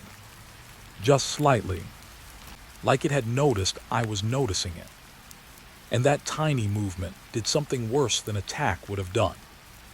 It confirmed awareness. My friend turned away from the window too fast. We're locking everything again, right now. He rushed to the door. But when he reached it, it was already locked. From the outside, we all stared at it. Nobody had moved toward it. Nobody had touched it, and still the bolt was in place. My chest tightened. That's not possible. The cabin creaked. Long, slow, like it was laughing without sound. Then the radio spoke again. Not loud, not aggressive, just calm. Too calm. You keep trying to separate inside and outside. I froze, because the voice wasn't just in the room anymore. It felt like it was describing the room, like it understood the structure better than we did. My friend whispered, "Turn it off." But no one moved, because something about the voice made movement feel like permission. The radio continued, "But there is no outside." The words didn't land immediately. They just sank. Slow, heavy. Outside, one of the figures stepped forward. Finally, but it didn't walk. It slid, like the snow didn't support it properly. And then it stopped right in front of the window, face level, just beyond the glass. I should have seen features. Eyes, a mouth, anything human. But there was nothing clear. Just shape, like the idea of a person. And then it did something that made my stomach drop. It raised its hand and touched the window from the outside at the exact same time. The wall behind me vibrated. A soft thud echoed inside the cabin. Not loud, not violent, just answered. I turned around too fast. Nothing was there, but the wall had a mark, a fresh imprint, like something had pressed from inside. My friend backed away. No, this is not real. But I could hear it now too. The connection. Outside touch. Inside reaction. Like the cabin was translating. Not resisting. Translating. The radio hummed louder, and then spoke again. "This is where we keep what doesn't leave properly." I felt my stomach twist. "What are you talking about?" I said out loud. The radio paused, like it was considering how to explain it. Then, "You did not arrive correctly." Silence. The snow outside seemed to slow, like even the storm was listening now. My friend near the door started hitting it. Open it, open it. But nothing happened, because the lock didn't respond. It didn't even resist. It simply existed. Final, permanent, like it had been decided somewhere else. The figures outside didn't move closer anymore. They didn't need to, because now the cabin itself felt closer. The walls creaked again, but this time I realized something horrible. The sound wasn't random. It was synchronized, like breathing, like the entire structure was alive and learning how to do it properly. I stepped back slowly. "We need to break a window."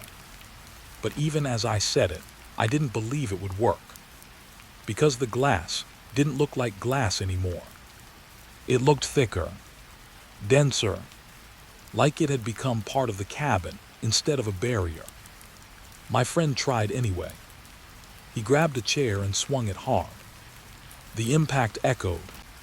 Too loud, too clean. But the glass didn't break, not even a crack. Instead, the chair bounced back slightly, like it had hit something elastic. And for a split second I saw it. Not reflection, not distortion. Something behind the glass. Something looking back, from the inside of the wall.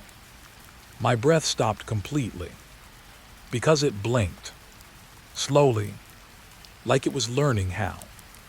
And then the radio whispered something softer than everything before it. "You are not the first layer." My mind tried to reject it immediately, but the cabin answered by making a sound I will never forget. a slow shift inside the walls, like something turning over in its sleep. Outside, the figure pressed its hand again against the window.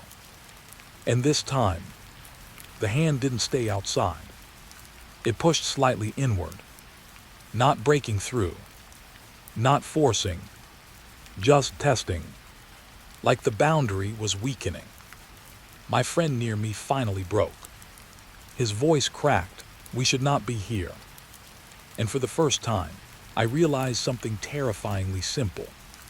He was right, but leaving was not part of the rules here. The cabin creaked louder. The radio hummed lower. And all at once, the figures outside stopped moving completely. Because something inside the cabin had responded. Something deeper than us. Something that had been waiting for exactly this moment. And then the voice spoke one last line for that night. Not from the radio. Not from outside. From everywhere at once.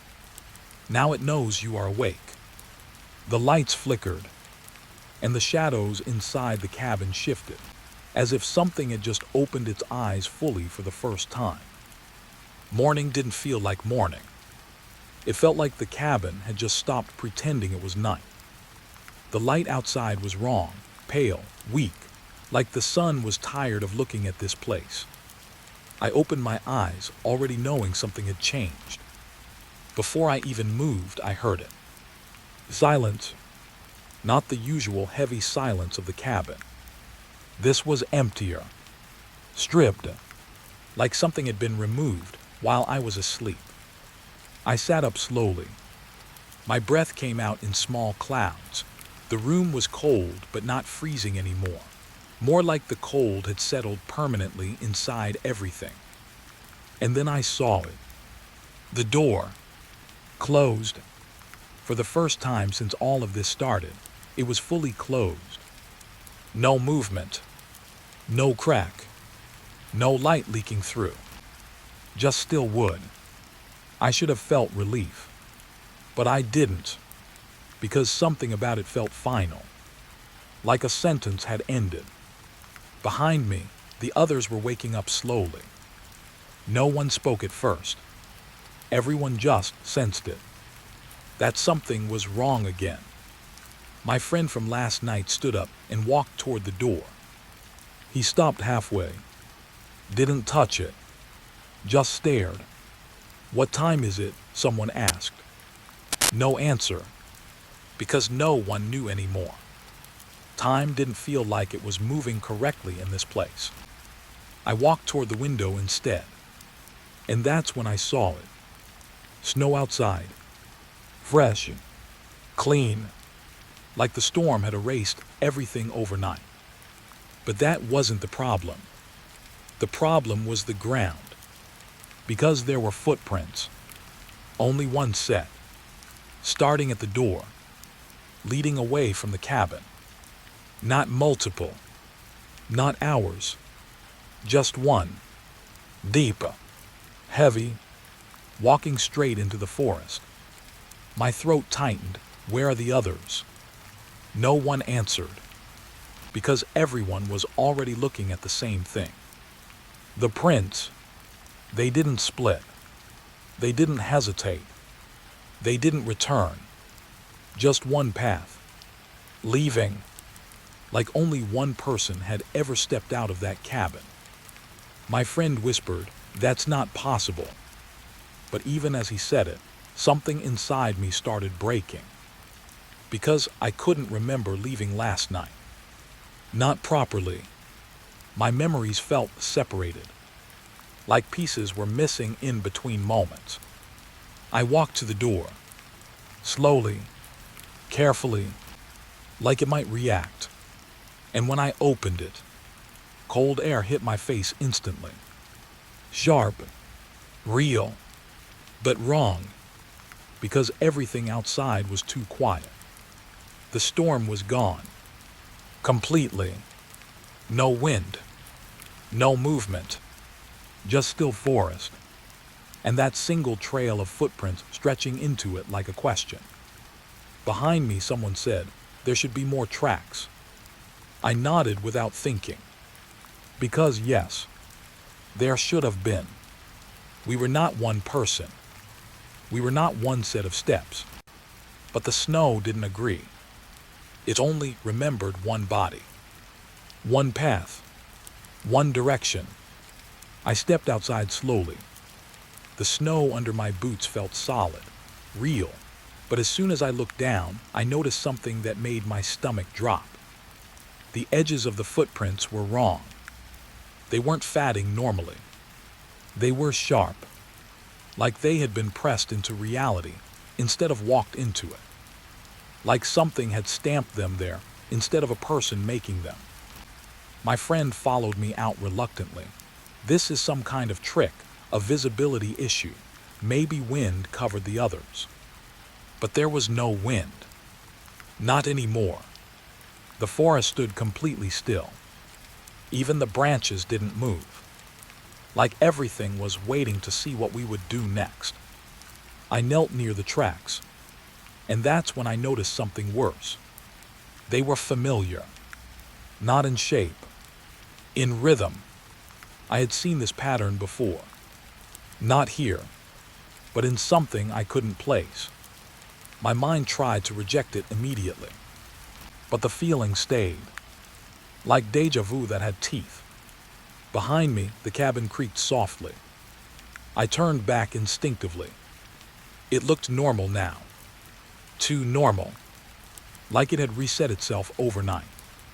Like nothing had ever happened inside it. And that was the scariest part. Because I knew something had. I just couldn't remember what. The radio wasn't visible anymore. The scratches on the walls weren't there. Even the chairs inside looked arranged properly. Clean. Balanced. Like a staged memory. My friend stepped closer to me. We should follow the tracks, find the others. I looked at him. Something about his voice felt slightly delayed. Like it came from a second behind his lips. I nodded slowly anyway. Because there was nothing else to do. We followed the footprints into the forest. Each step felt heavier than the last. The deeper we went, the quieter everything became. No birds. No wind. Not even the sound of snow crunching properly. Just muted movement. Like the world was lowering its volume around us. After a while, I noticed something strange. The footprints were getting deeper. Not because the snow was thicker, but because the ground underneath was changing. Becoming softer. More like something else beneath it was breathing upward. I stopped walking. My friend turned back. What now? I pointed down. Look. The footprints weren't just impressions anymore. They were becoming indentations. Like the ground was remembering weight. Like something was slowly repeating movement under the surface. My chest tightened. This doesn't feel like walking. He didn't respond. Because he was staring ahead now. And I followed his gaze. The forest opened slightly. And there, the footprints ended. Not gradually. Not fading. Just stopping. At a single point. In front of something half buried in snow. A shape. At first, I thought it was a fallen tree. But it wasn't wood. It was structure. A cabin wall. Rotting. Old. Partially collapsed into the snow. My throat went dry. That's not ours. But I already knew it was. Because this cabin looked wrong in a different way. Older. Too old. Like it had been here long before anything else. And then I saw the door. Barely visible under frost. Half open. My friend whispered no. But I was already walking toward it. Because something inside me needed to know. The footprints ended right at the entrance. Only one person had reached this place. Only one had gone inside. I stepped closer. And I noticed something carved into the wood beside the door. Not words exactly, more like repetition. Lines, marks, like someone had been trying to count something, but lost track. My hand touched the door before I could stop myself. Cold, not wood cold, wrong cold, like touching something that had been outside time for too long. Behind me, my friend said softly, "Don't open it." But I didn't answer, because I suddenly understood something I didn't want to understand. The footprints weren't leading us somewhere. They were showing us what already happened. I pulled the door open slowly. Inside was darkness. Not empty darkness. Dense darkness. Like it had waited. Like it had been waiting to be disturbed. And as I looked inside, I saw something that made my breath stop completely. Another set of footprints, facing inward. But they weren't fresh. They were layered, over and over, like someone had walked in the same exact path too many times to count. And in that moment, I realized the worst part wasn't that only one set of tracks led here. It was that only one person ever stopped making them. It wasn't supposed to be there. That was the first thought in my head when I saw the cabin. Cabin 12, but the map only went up to 11. I checked my tablet again, thinking maybe the snow had messed with the data, but the screen was clear, clean, official. There was no cabin 12. Yet it stood right in front of me, half hidden in the trees, quiet, waiting. And something about it felt like it had been waiting for me a long time. The radio on my belt crackled once, then went silent. That was strange too. Signal was supposed to be strong in this sector. I took a step forward. Snow sank under my boot with a soft crunch, too loud in the silence.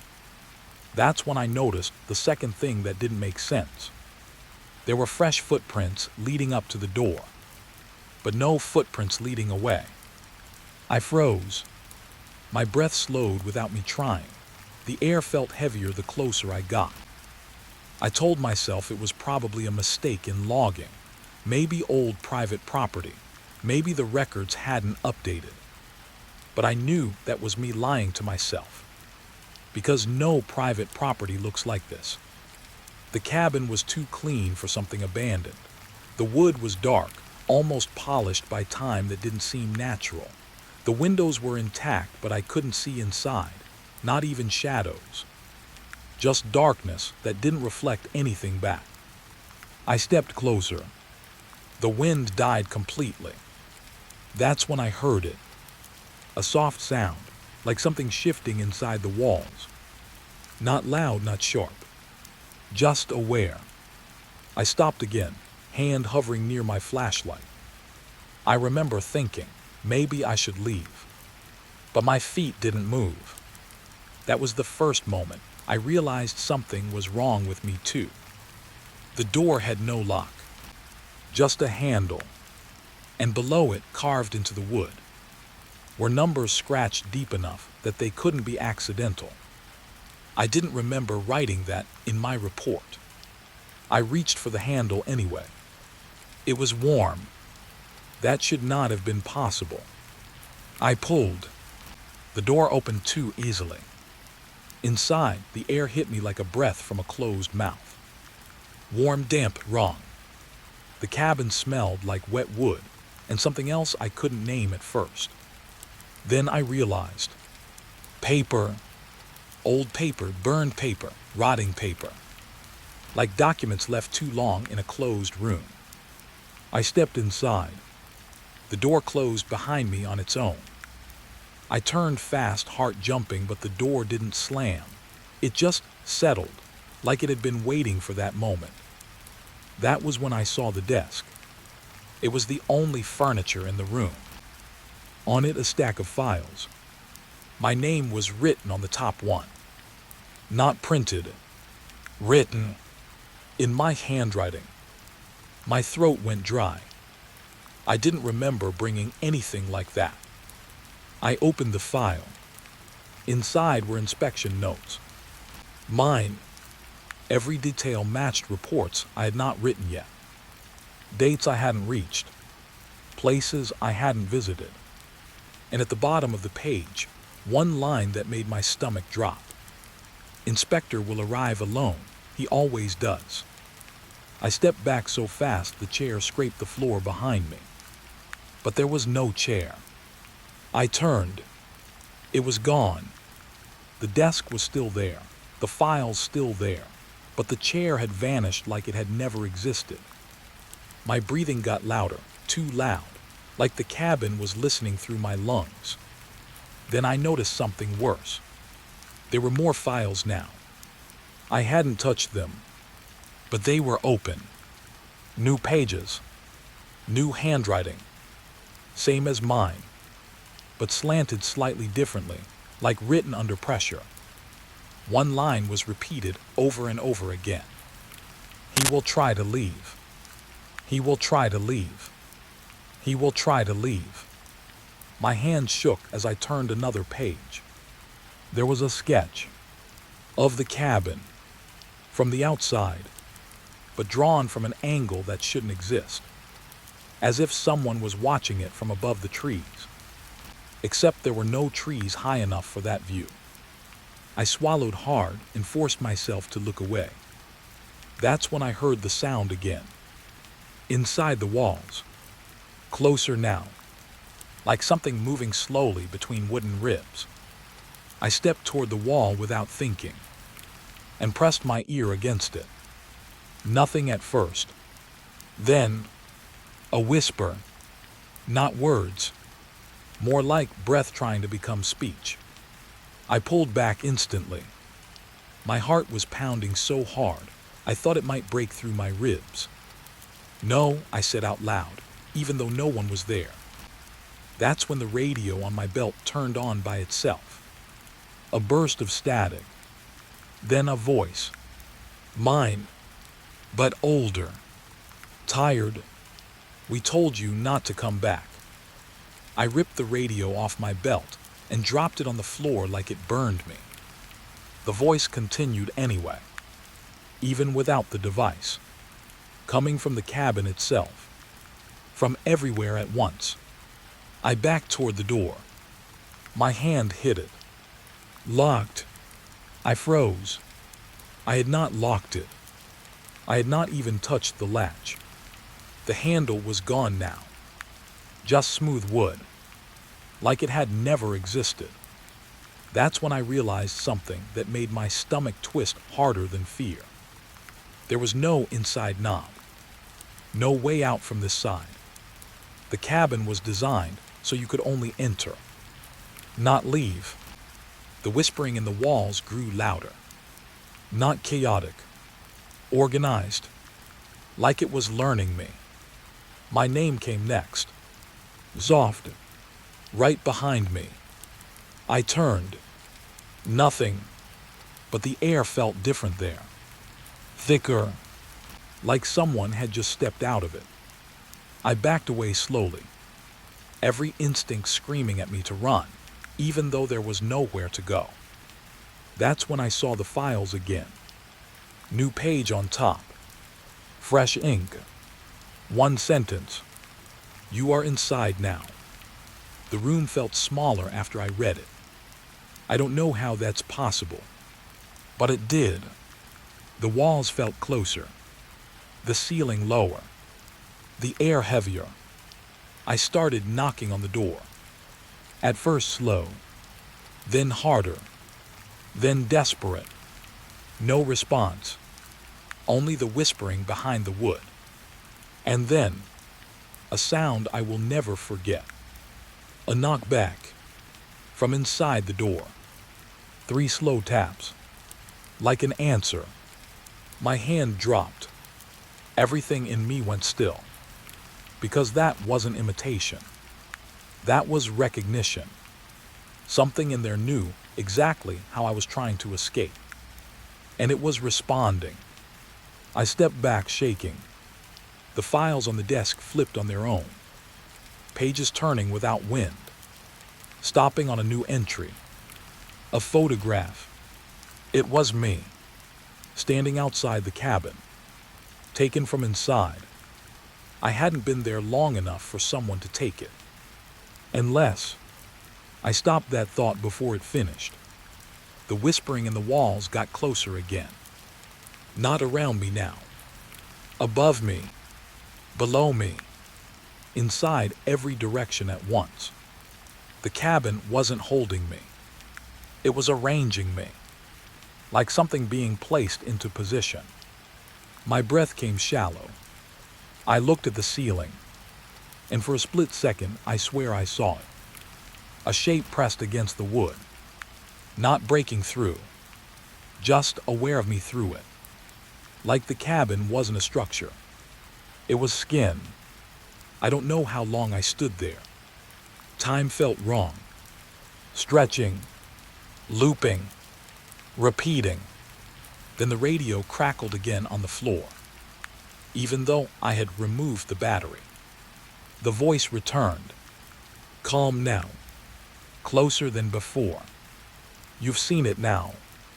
I whispered, what is this place? A pause. Then the answer came. Not from the radio. From the walls.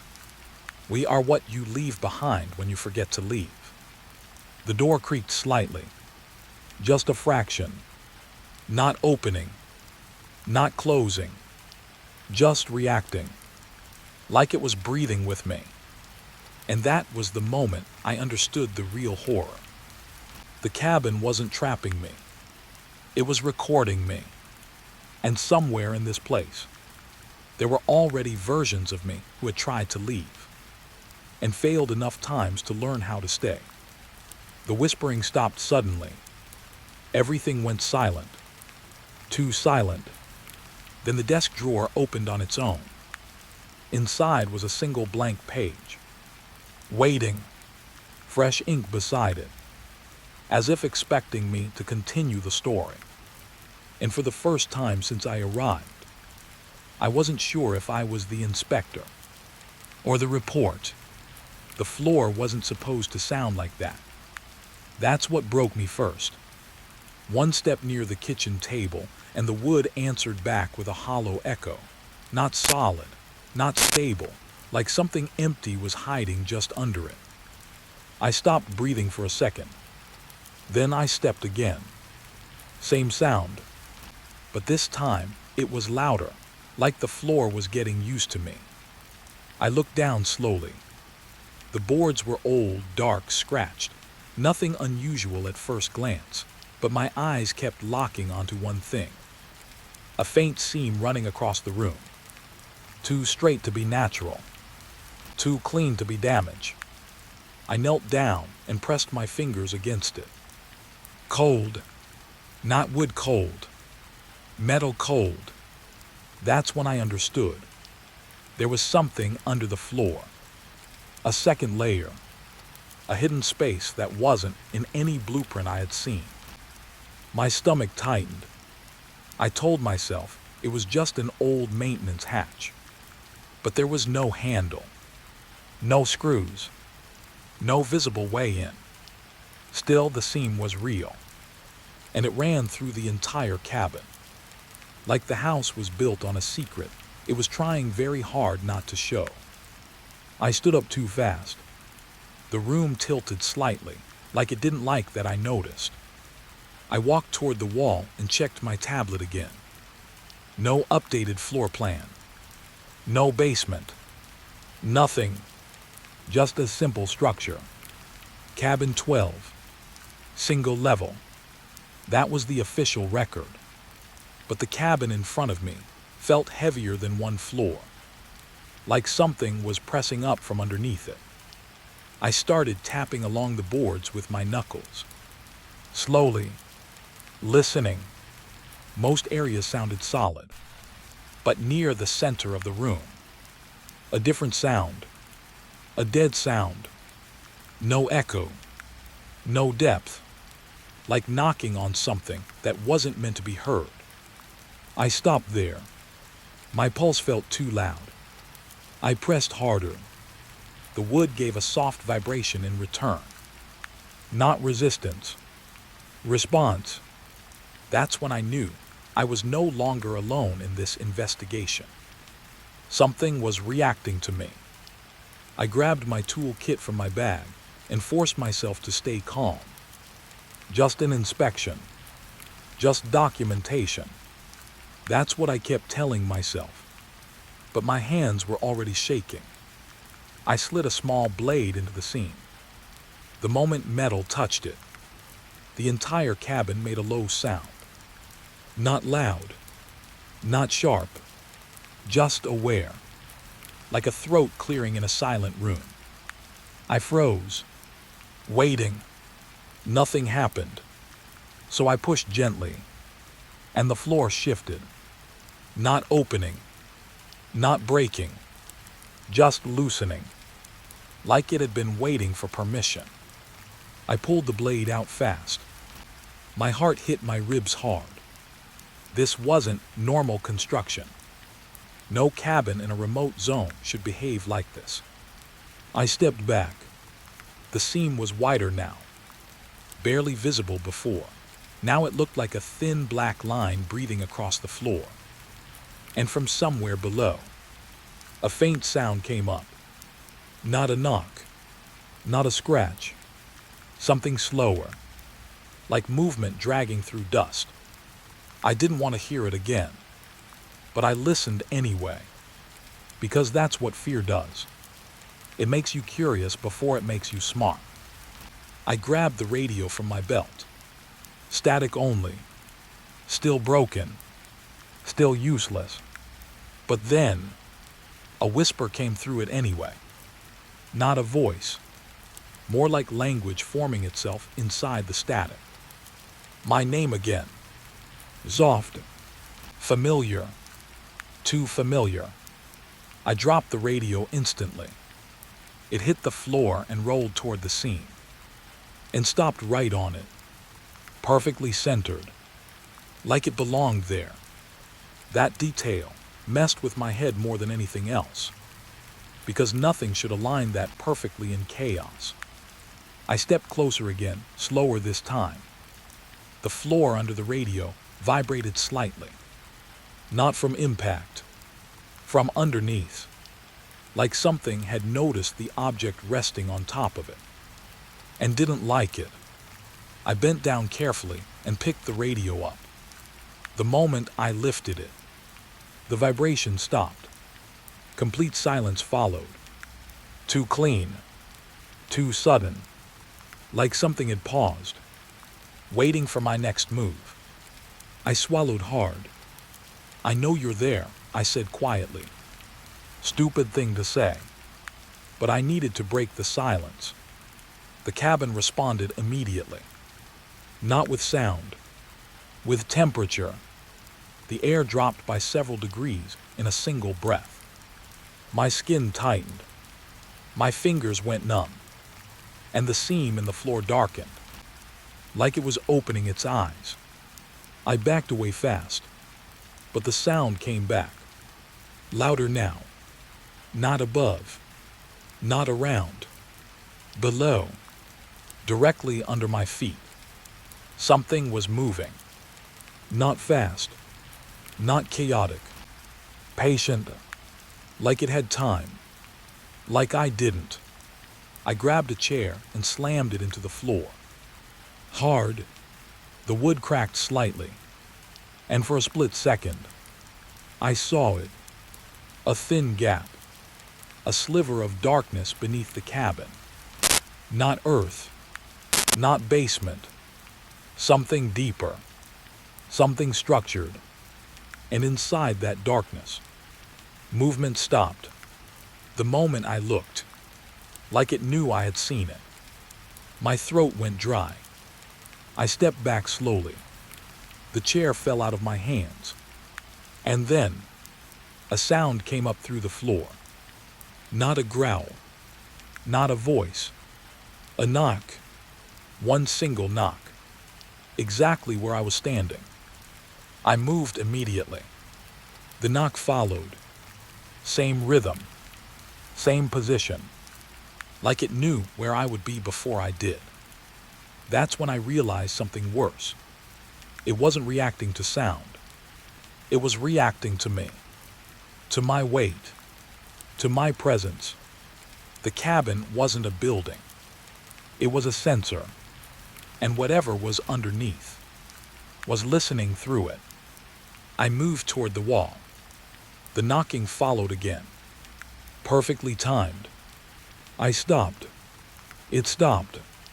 I moved. It moved. Slow understanding settled into my chest like ice. I wasn't walking on a floor. I was walking on a surface that was alive to my movement, and something underneath was tracking every step. My breath got shallow. I looked at the seam again. It looked wider now.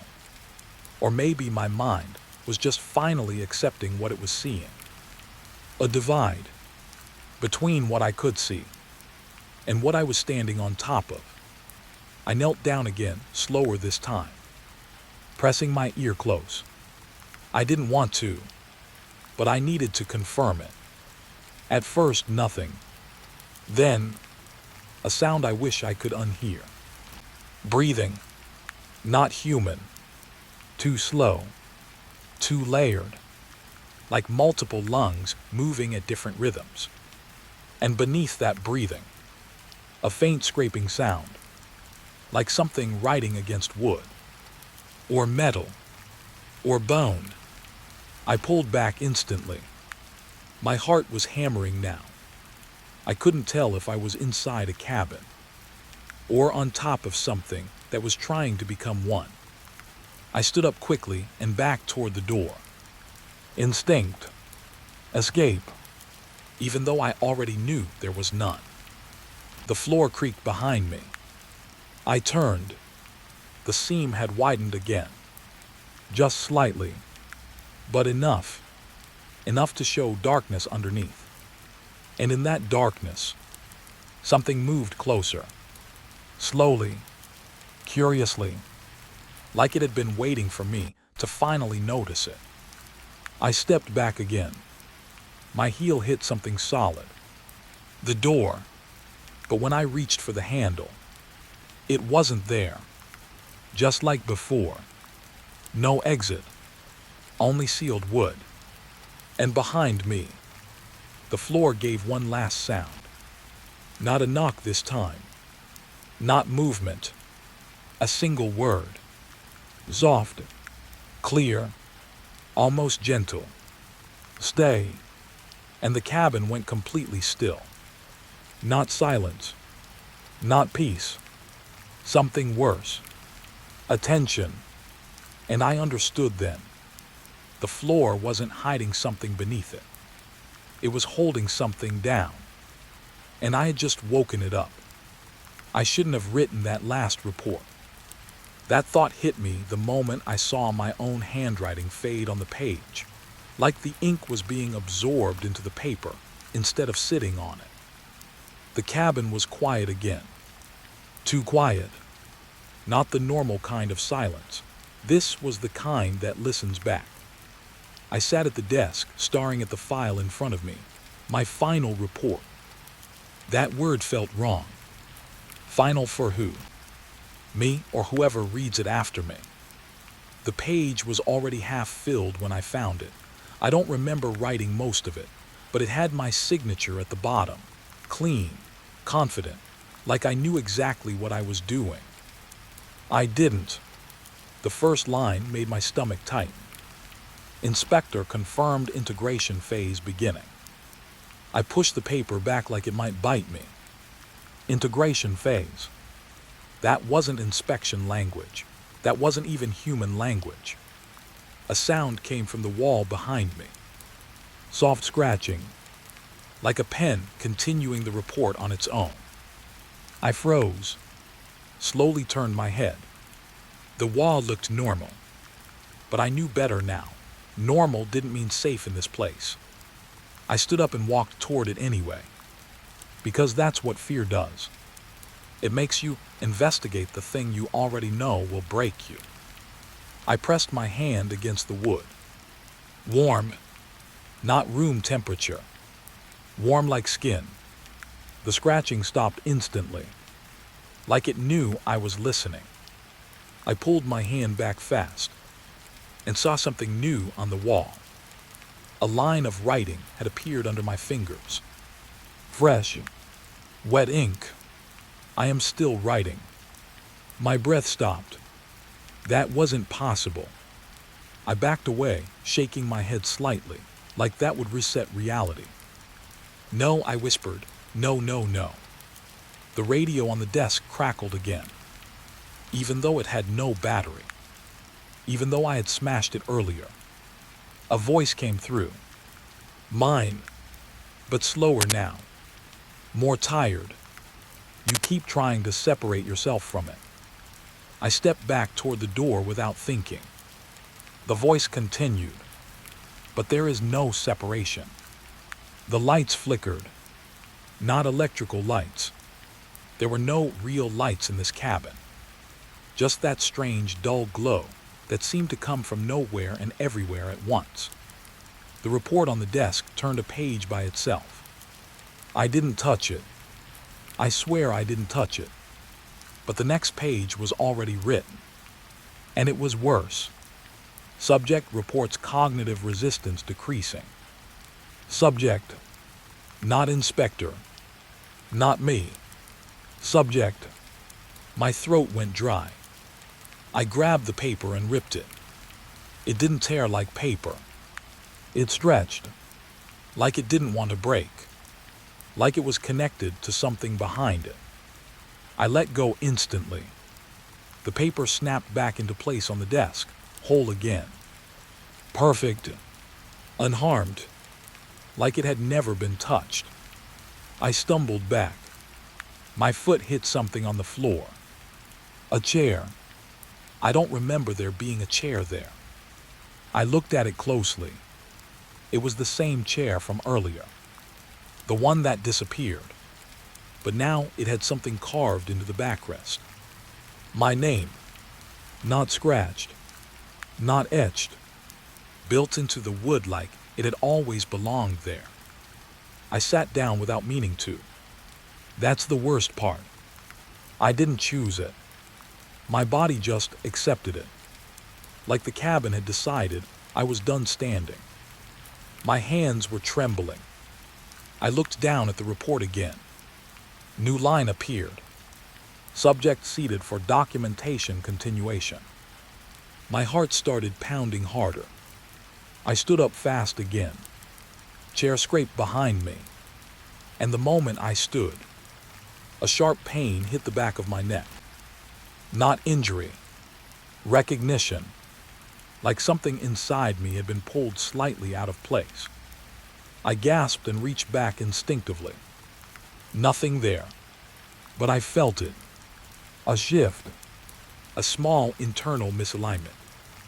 Like I wasn't fully where I was supposed to be anymore. The cabin reacted immediately. The walls creaked in response. Not loud. Approving. I backed away slowly. What are you doing to me? I said out loud. My voice sounded smaller than I remembered. The radio answered. You are finishing what you started. I didn't start anything, I snapped. Silence. Then, a slow response. Yes, you did. The desk drawer opened again. Inside was another file. Thicker this time. Heavier. My name written on the front in bold ink. But there was something different about it. It wasn't just my handwriting anymore. It was layered, like multiple versions of me had written it on top of each other. I opened it and immediately wished I hadn't. Inside were reports.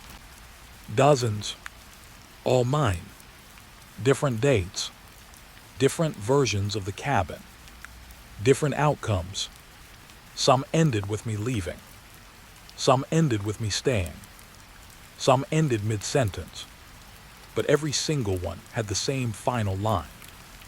I have filed my last report here. My breathing became uneven. I flipped faster. Page after page. Same sentence. different handwriting pressure, different emotional state, different level of panic, but always the same ending. Always last report. I looked up slowly.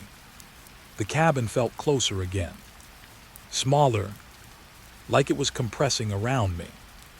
The walls weren't just watching anymore. They were organizing. I stepped toward the door.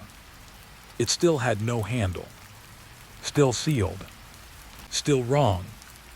I hit it once with my fist. Nothing. Again. Harder. Nothing. But on the third hit, the sound came from the other side. A knock. Not answering this time. Matching. Exactly my rhythm. I froze. The cabin responded immediately behind me. The report on the desk flipped open by itself. New page. New line. This is the point where subject realizes continuity. Continuity. I turned slowly. The chair behind me was empty, but the indentation of my body was still in it. Like I had been there longer than I remembered. My reflection in the window caught my eye. I looked at it, and for a second, it didn't match me. Not fully. A fraction of delay. A fraction of difference. Like my reflection was trying to catch up. I stepped closer to the glass. The reflection stayed still. I didn't. Then, it smiled. But I wasn't smiling. I stepped back instantly. My heart dropped into my stomach. The reflection tilted its head slightly. Not mocking. Observing. Like it was studying a version of me that was still incomplete. The radio came alive again. Final time. My voice. Calm now. Almost gentle. You are doing well. I shook my head violently. No, I'm not part of this. A pause. Then the answer came. You already filed that report. My knees weakened slightly. I grabbed the desk for support.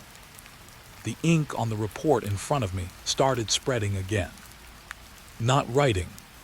Spreading, like it was bleeding across the page. And as it spread, the words changed, slowly forming a new sentence. One I hadn't seen before. One I definitely didn't want to read. You are the last inspector who will remember being an inspector. My breath stopped completely, because that meant something simple. Terrible. There were others, and they didn't remember anymore.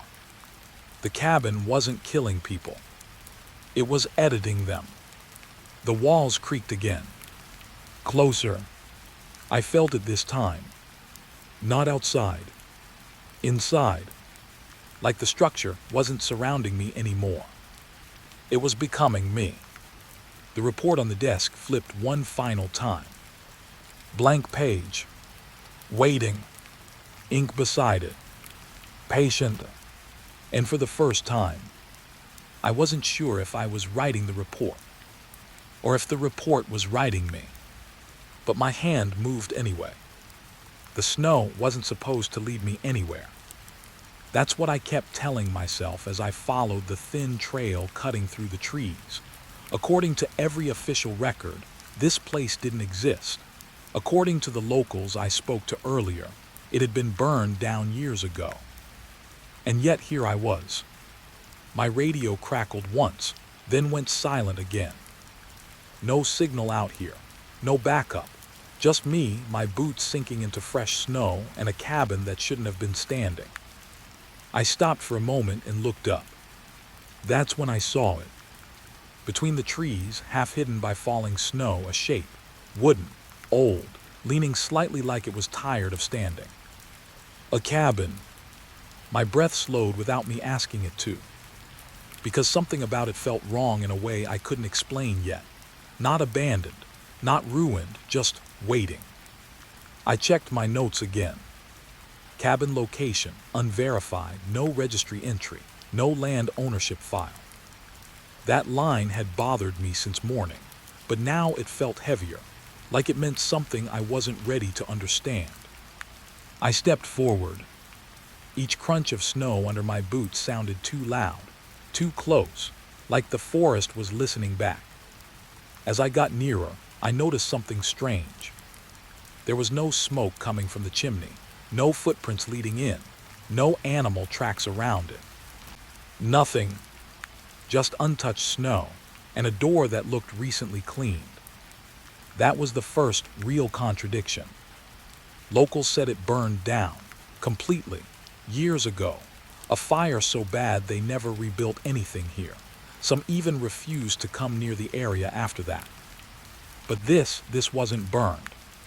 The wood was dark, yes, weathered but not charred, not destroyed, just old. I reached the porch steps. They creaked under my weight, but not in a broken way. More like they were used to being stepped on. That thought made my stomach tighten. I don't know why. I climbed slowly, each step measured, my hand resting near my flashlight even though it was still daylight. Barely. The door was already unlocked. That should have been my first real warning. I didn't open it yet. Instead, I leaned closer and noticed something carved into the wood beside the frame. Not words at first, just scratches. Then I saw it clearly.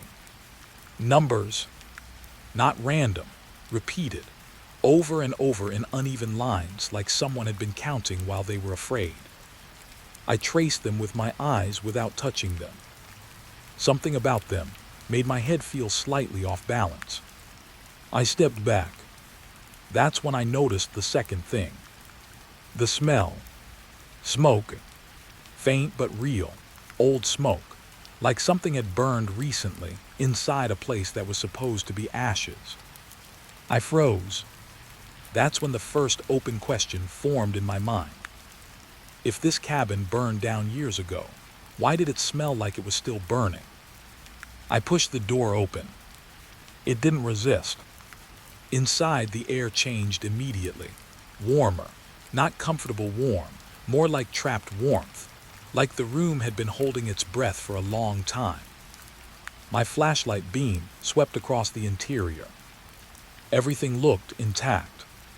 Table, chairs, a small stove in the corner, a shelf with jars that looked too clean for something abandoned. And footprints. Fresh. My stomach dropped slightly. I didn't move for a second, just stared at them. They led from the door deeper into the cabin. Only one set. That was the second question that didn't make sense. If the cabin had been empty for years, whose footprints were these? I stepped inside carefully, letting the door close behind me on its own. The sound was heavier than it should have been, like it sealed something in. The floor creaked under me as I moved forward. Every step felt like I was interrupting something quiet. I followed the footprints. They led into a narrow hallway I hadn't noticed from outside. That was new. The layout wasn't in the inspection file. My flashlight flickered once, then steadied. At the end of the hallway was another door. This one was different. Older, warped, scratched deeper than the others. And locked. But the footprints went right up to it. And stopped. I stood there for a moment, listening. Nothing. No wind, no animals, no distant forest sounds. Just silence thick enough to feel physical. I knelt down slowly. That's when I saw something that made my throat tight. The floorboards near the door were different. Newer, like they had been replaced. I pressed my fingers lightly against the wood. Cold, but underneath that cold, something hollow. I tapped once. A deep, empty sound came back. There was space beneath me. A second layer. A hidden floor. My mind tried to reject it before I even fully understood it. That wasn't part of the structure. At least not officially. I stood up too fast, hitting my shoulder on the wall. Pain shot through me, sharp and real, grounding me again. I looked at the locked door, then at the floor, then back at the footprints. And for the first time since arriving, I asked myself something I didn't want the answer to. Was I actually the first person standing here right now? A faint creak answered me, from somewhere inside the walls. I froze. My flashlight slowly lifted toward the sound. Nothing moved, but the silence had changed. It wasn't empty anymore. It was aware. I backed up slightly, keeping my eyes on the hallway, trying to map every shadow, every corner. That's when I noticed something new. Scratch marks on the wall. Not random. Lines. Like someone had been counting here too. I followed them with my eyes. They led upward, toward the ceiling, and stopped right above me. My light flickered again, this time longer. A second passed where everything went almost dark. And in that half-darkness, I saw something I wasn't sure I actually saw. A shape pressed against the wall from the inside. Not breaking through. Just there. Breathing. Slow. I stepped back instantly, heart slamming against my ribs. The light came back. Nothing there. Just wood. Just silence. But now I couldn't ignore it. Something was inside this cabin. Or maybe something was the cabin. I turned quickly toward the main room, trying to decide whether to leave or continue the inspection. Protocol said report and exit. No exceptions for anomalies. But I had already crossed too many of them. Then my radio crackled. Once, then again. A voice tried to push through static. I raised it instantly. Base, this is Ranger 44. Do you copy? Only static answered at first. Then a faint sound. Not words. Breathing. Close. Too close. I pulled the radio away from my ear like it had burned me. That was the third question that didn't fit reality. If no signal existed out here, who was breathing on the other end?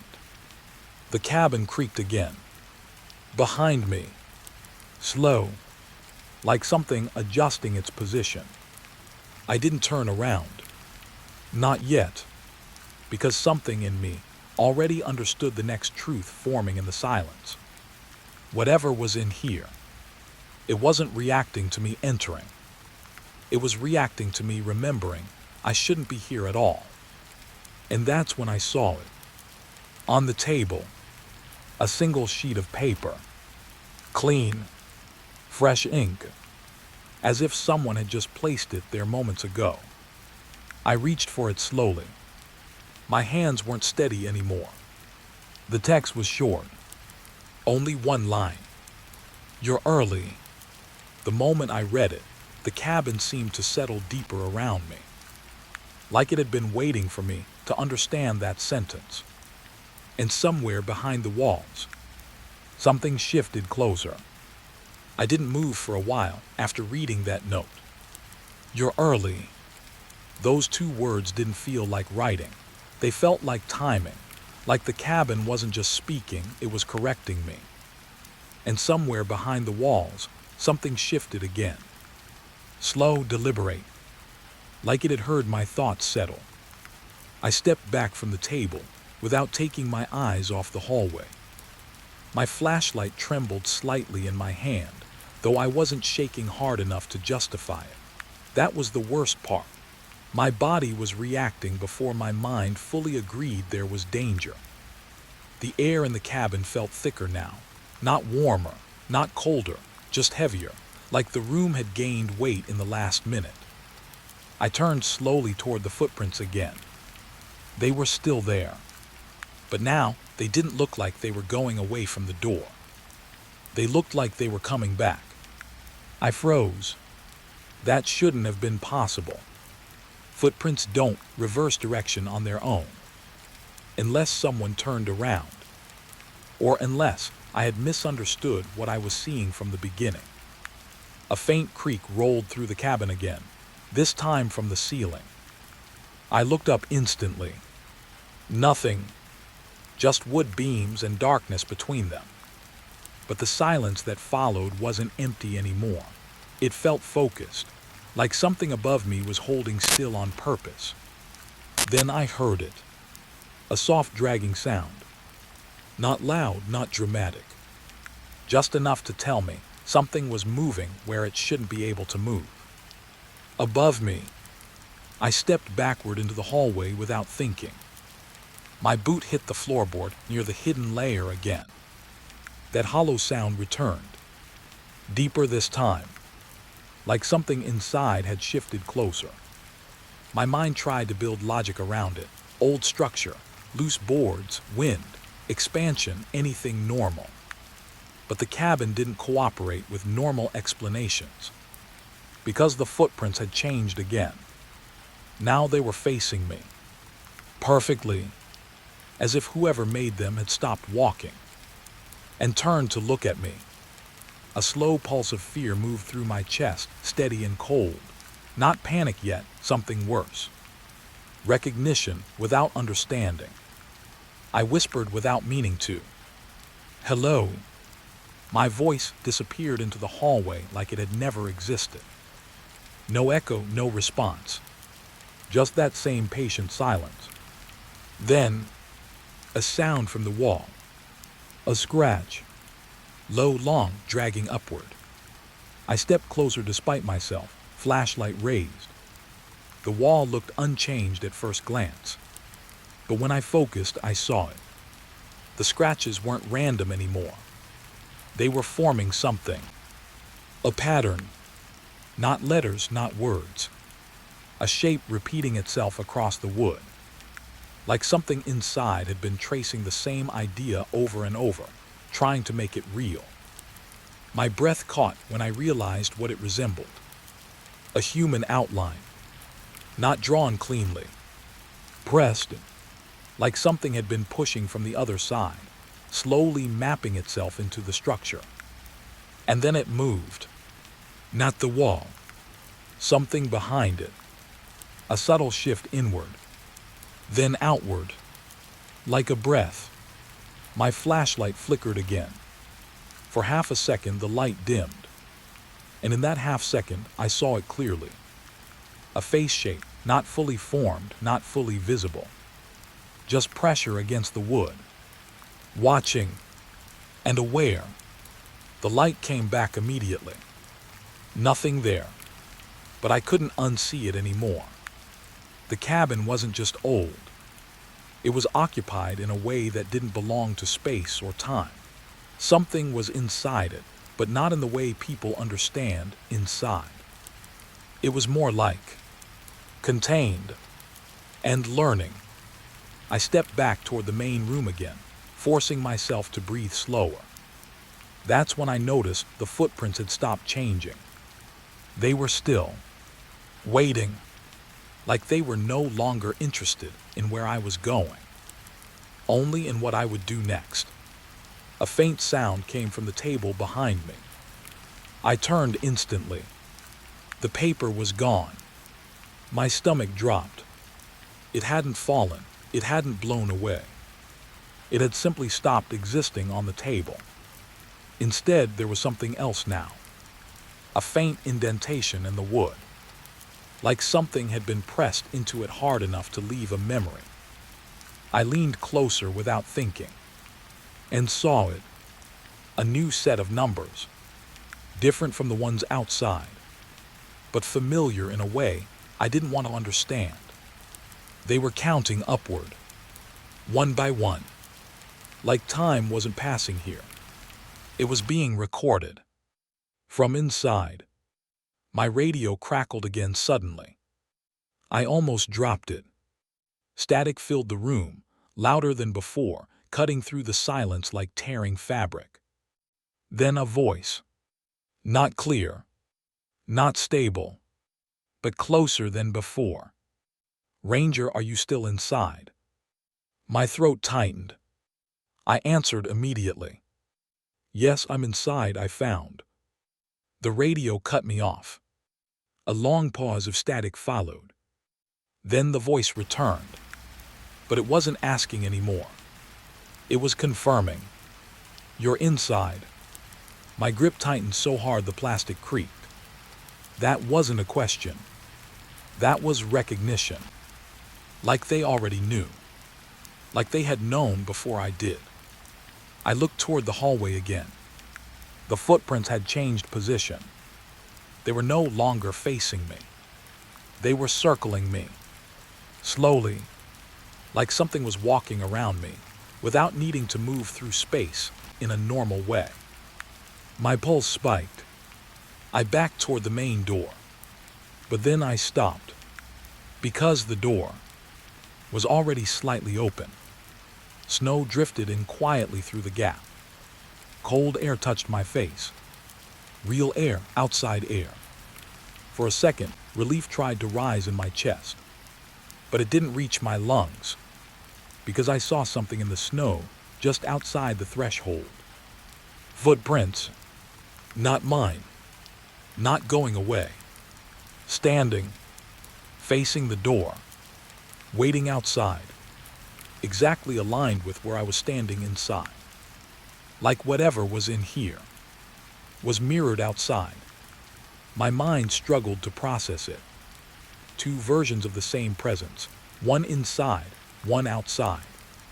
Or maybe neither was outside. Maybe both were inside something else. A slow sound came from the ceiling again. This time heavier. Closer. Like weight shifting across wood that didn't want to hold it. I didn't look up immediately. I already knew I wouldn't like what I saw. But I did anyway. For a brief moment I caught it. A shape pressed across the beams above. Not falling. Not hanging. Just spread across the structure like it belonged there more than the wood did. And then it turned. Not its body. Its attention. Toward me. That was the moment I understood something I didn't want to accept. It wasn't rebuilding itself. It was rebuilding awareness. Every night, every moment I stayed inside. And now, it had noticed I was noticing it. The cabin creaked again. But this time, it wasn't random. It sounded like agreement. Like something inside had just decided I was no longer just a visitor. I was part of the structure's current state. And the footprints outside. They stepped forward once. Just one step. Closer to the door. Matching the movement of something inside. Perfectly synchronized. Like a conversation happening without sound. I took a step back instinctively. The floor beneath me responded with a hollow echo. And for the first time, I wasn't sure whether I was standing on the cabin or inside it. Something shifted beneath the boards. Not loudly, not violently, just knowingly. Like it had finally stopped pretending I was separate from it. And somewhere deep in the walls, something pressed closer, waiting for me to understand what happens when you stay too long inside a place that remembers you before you arrive.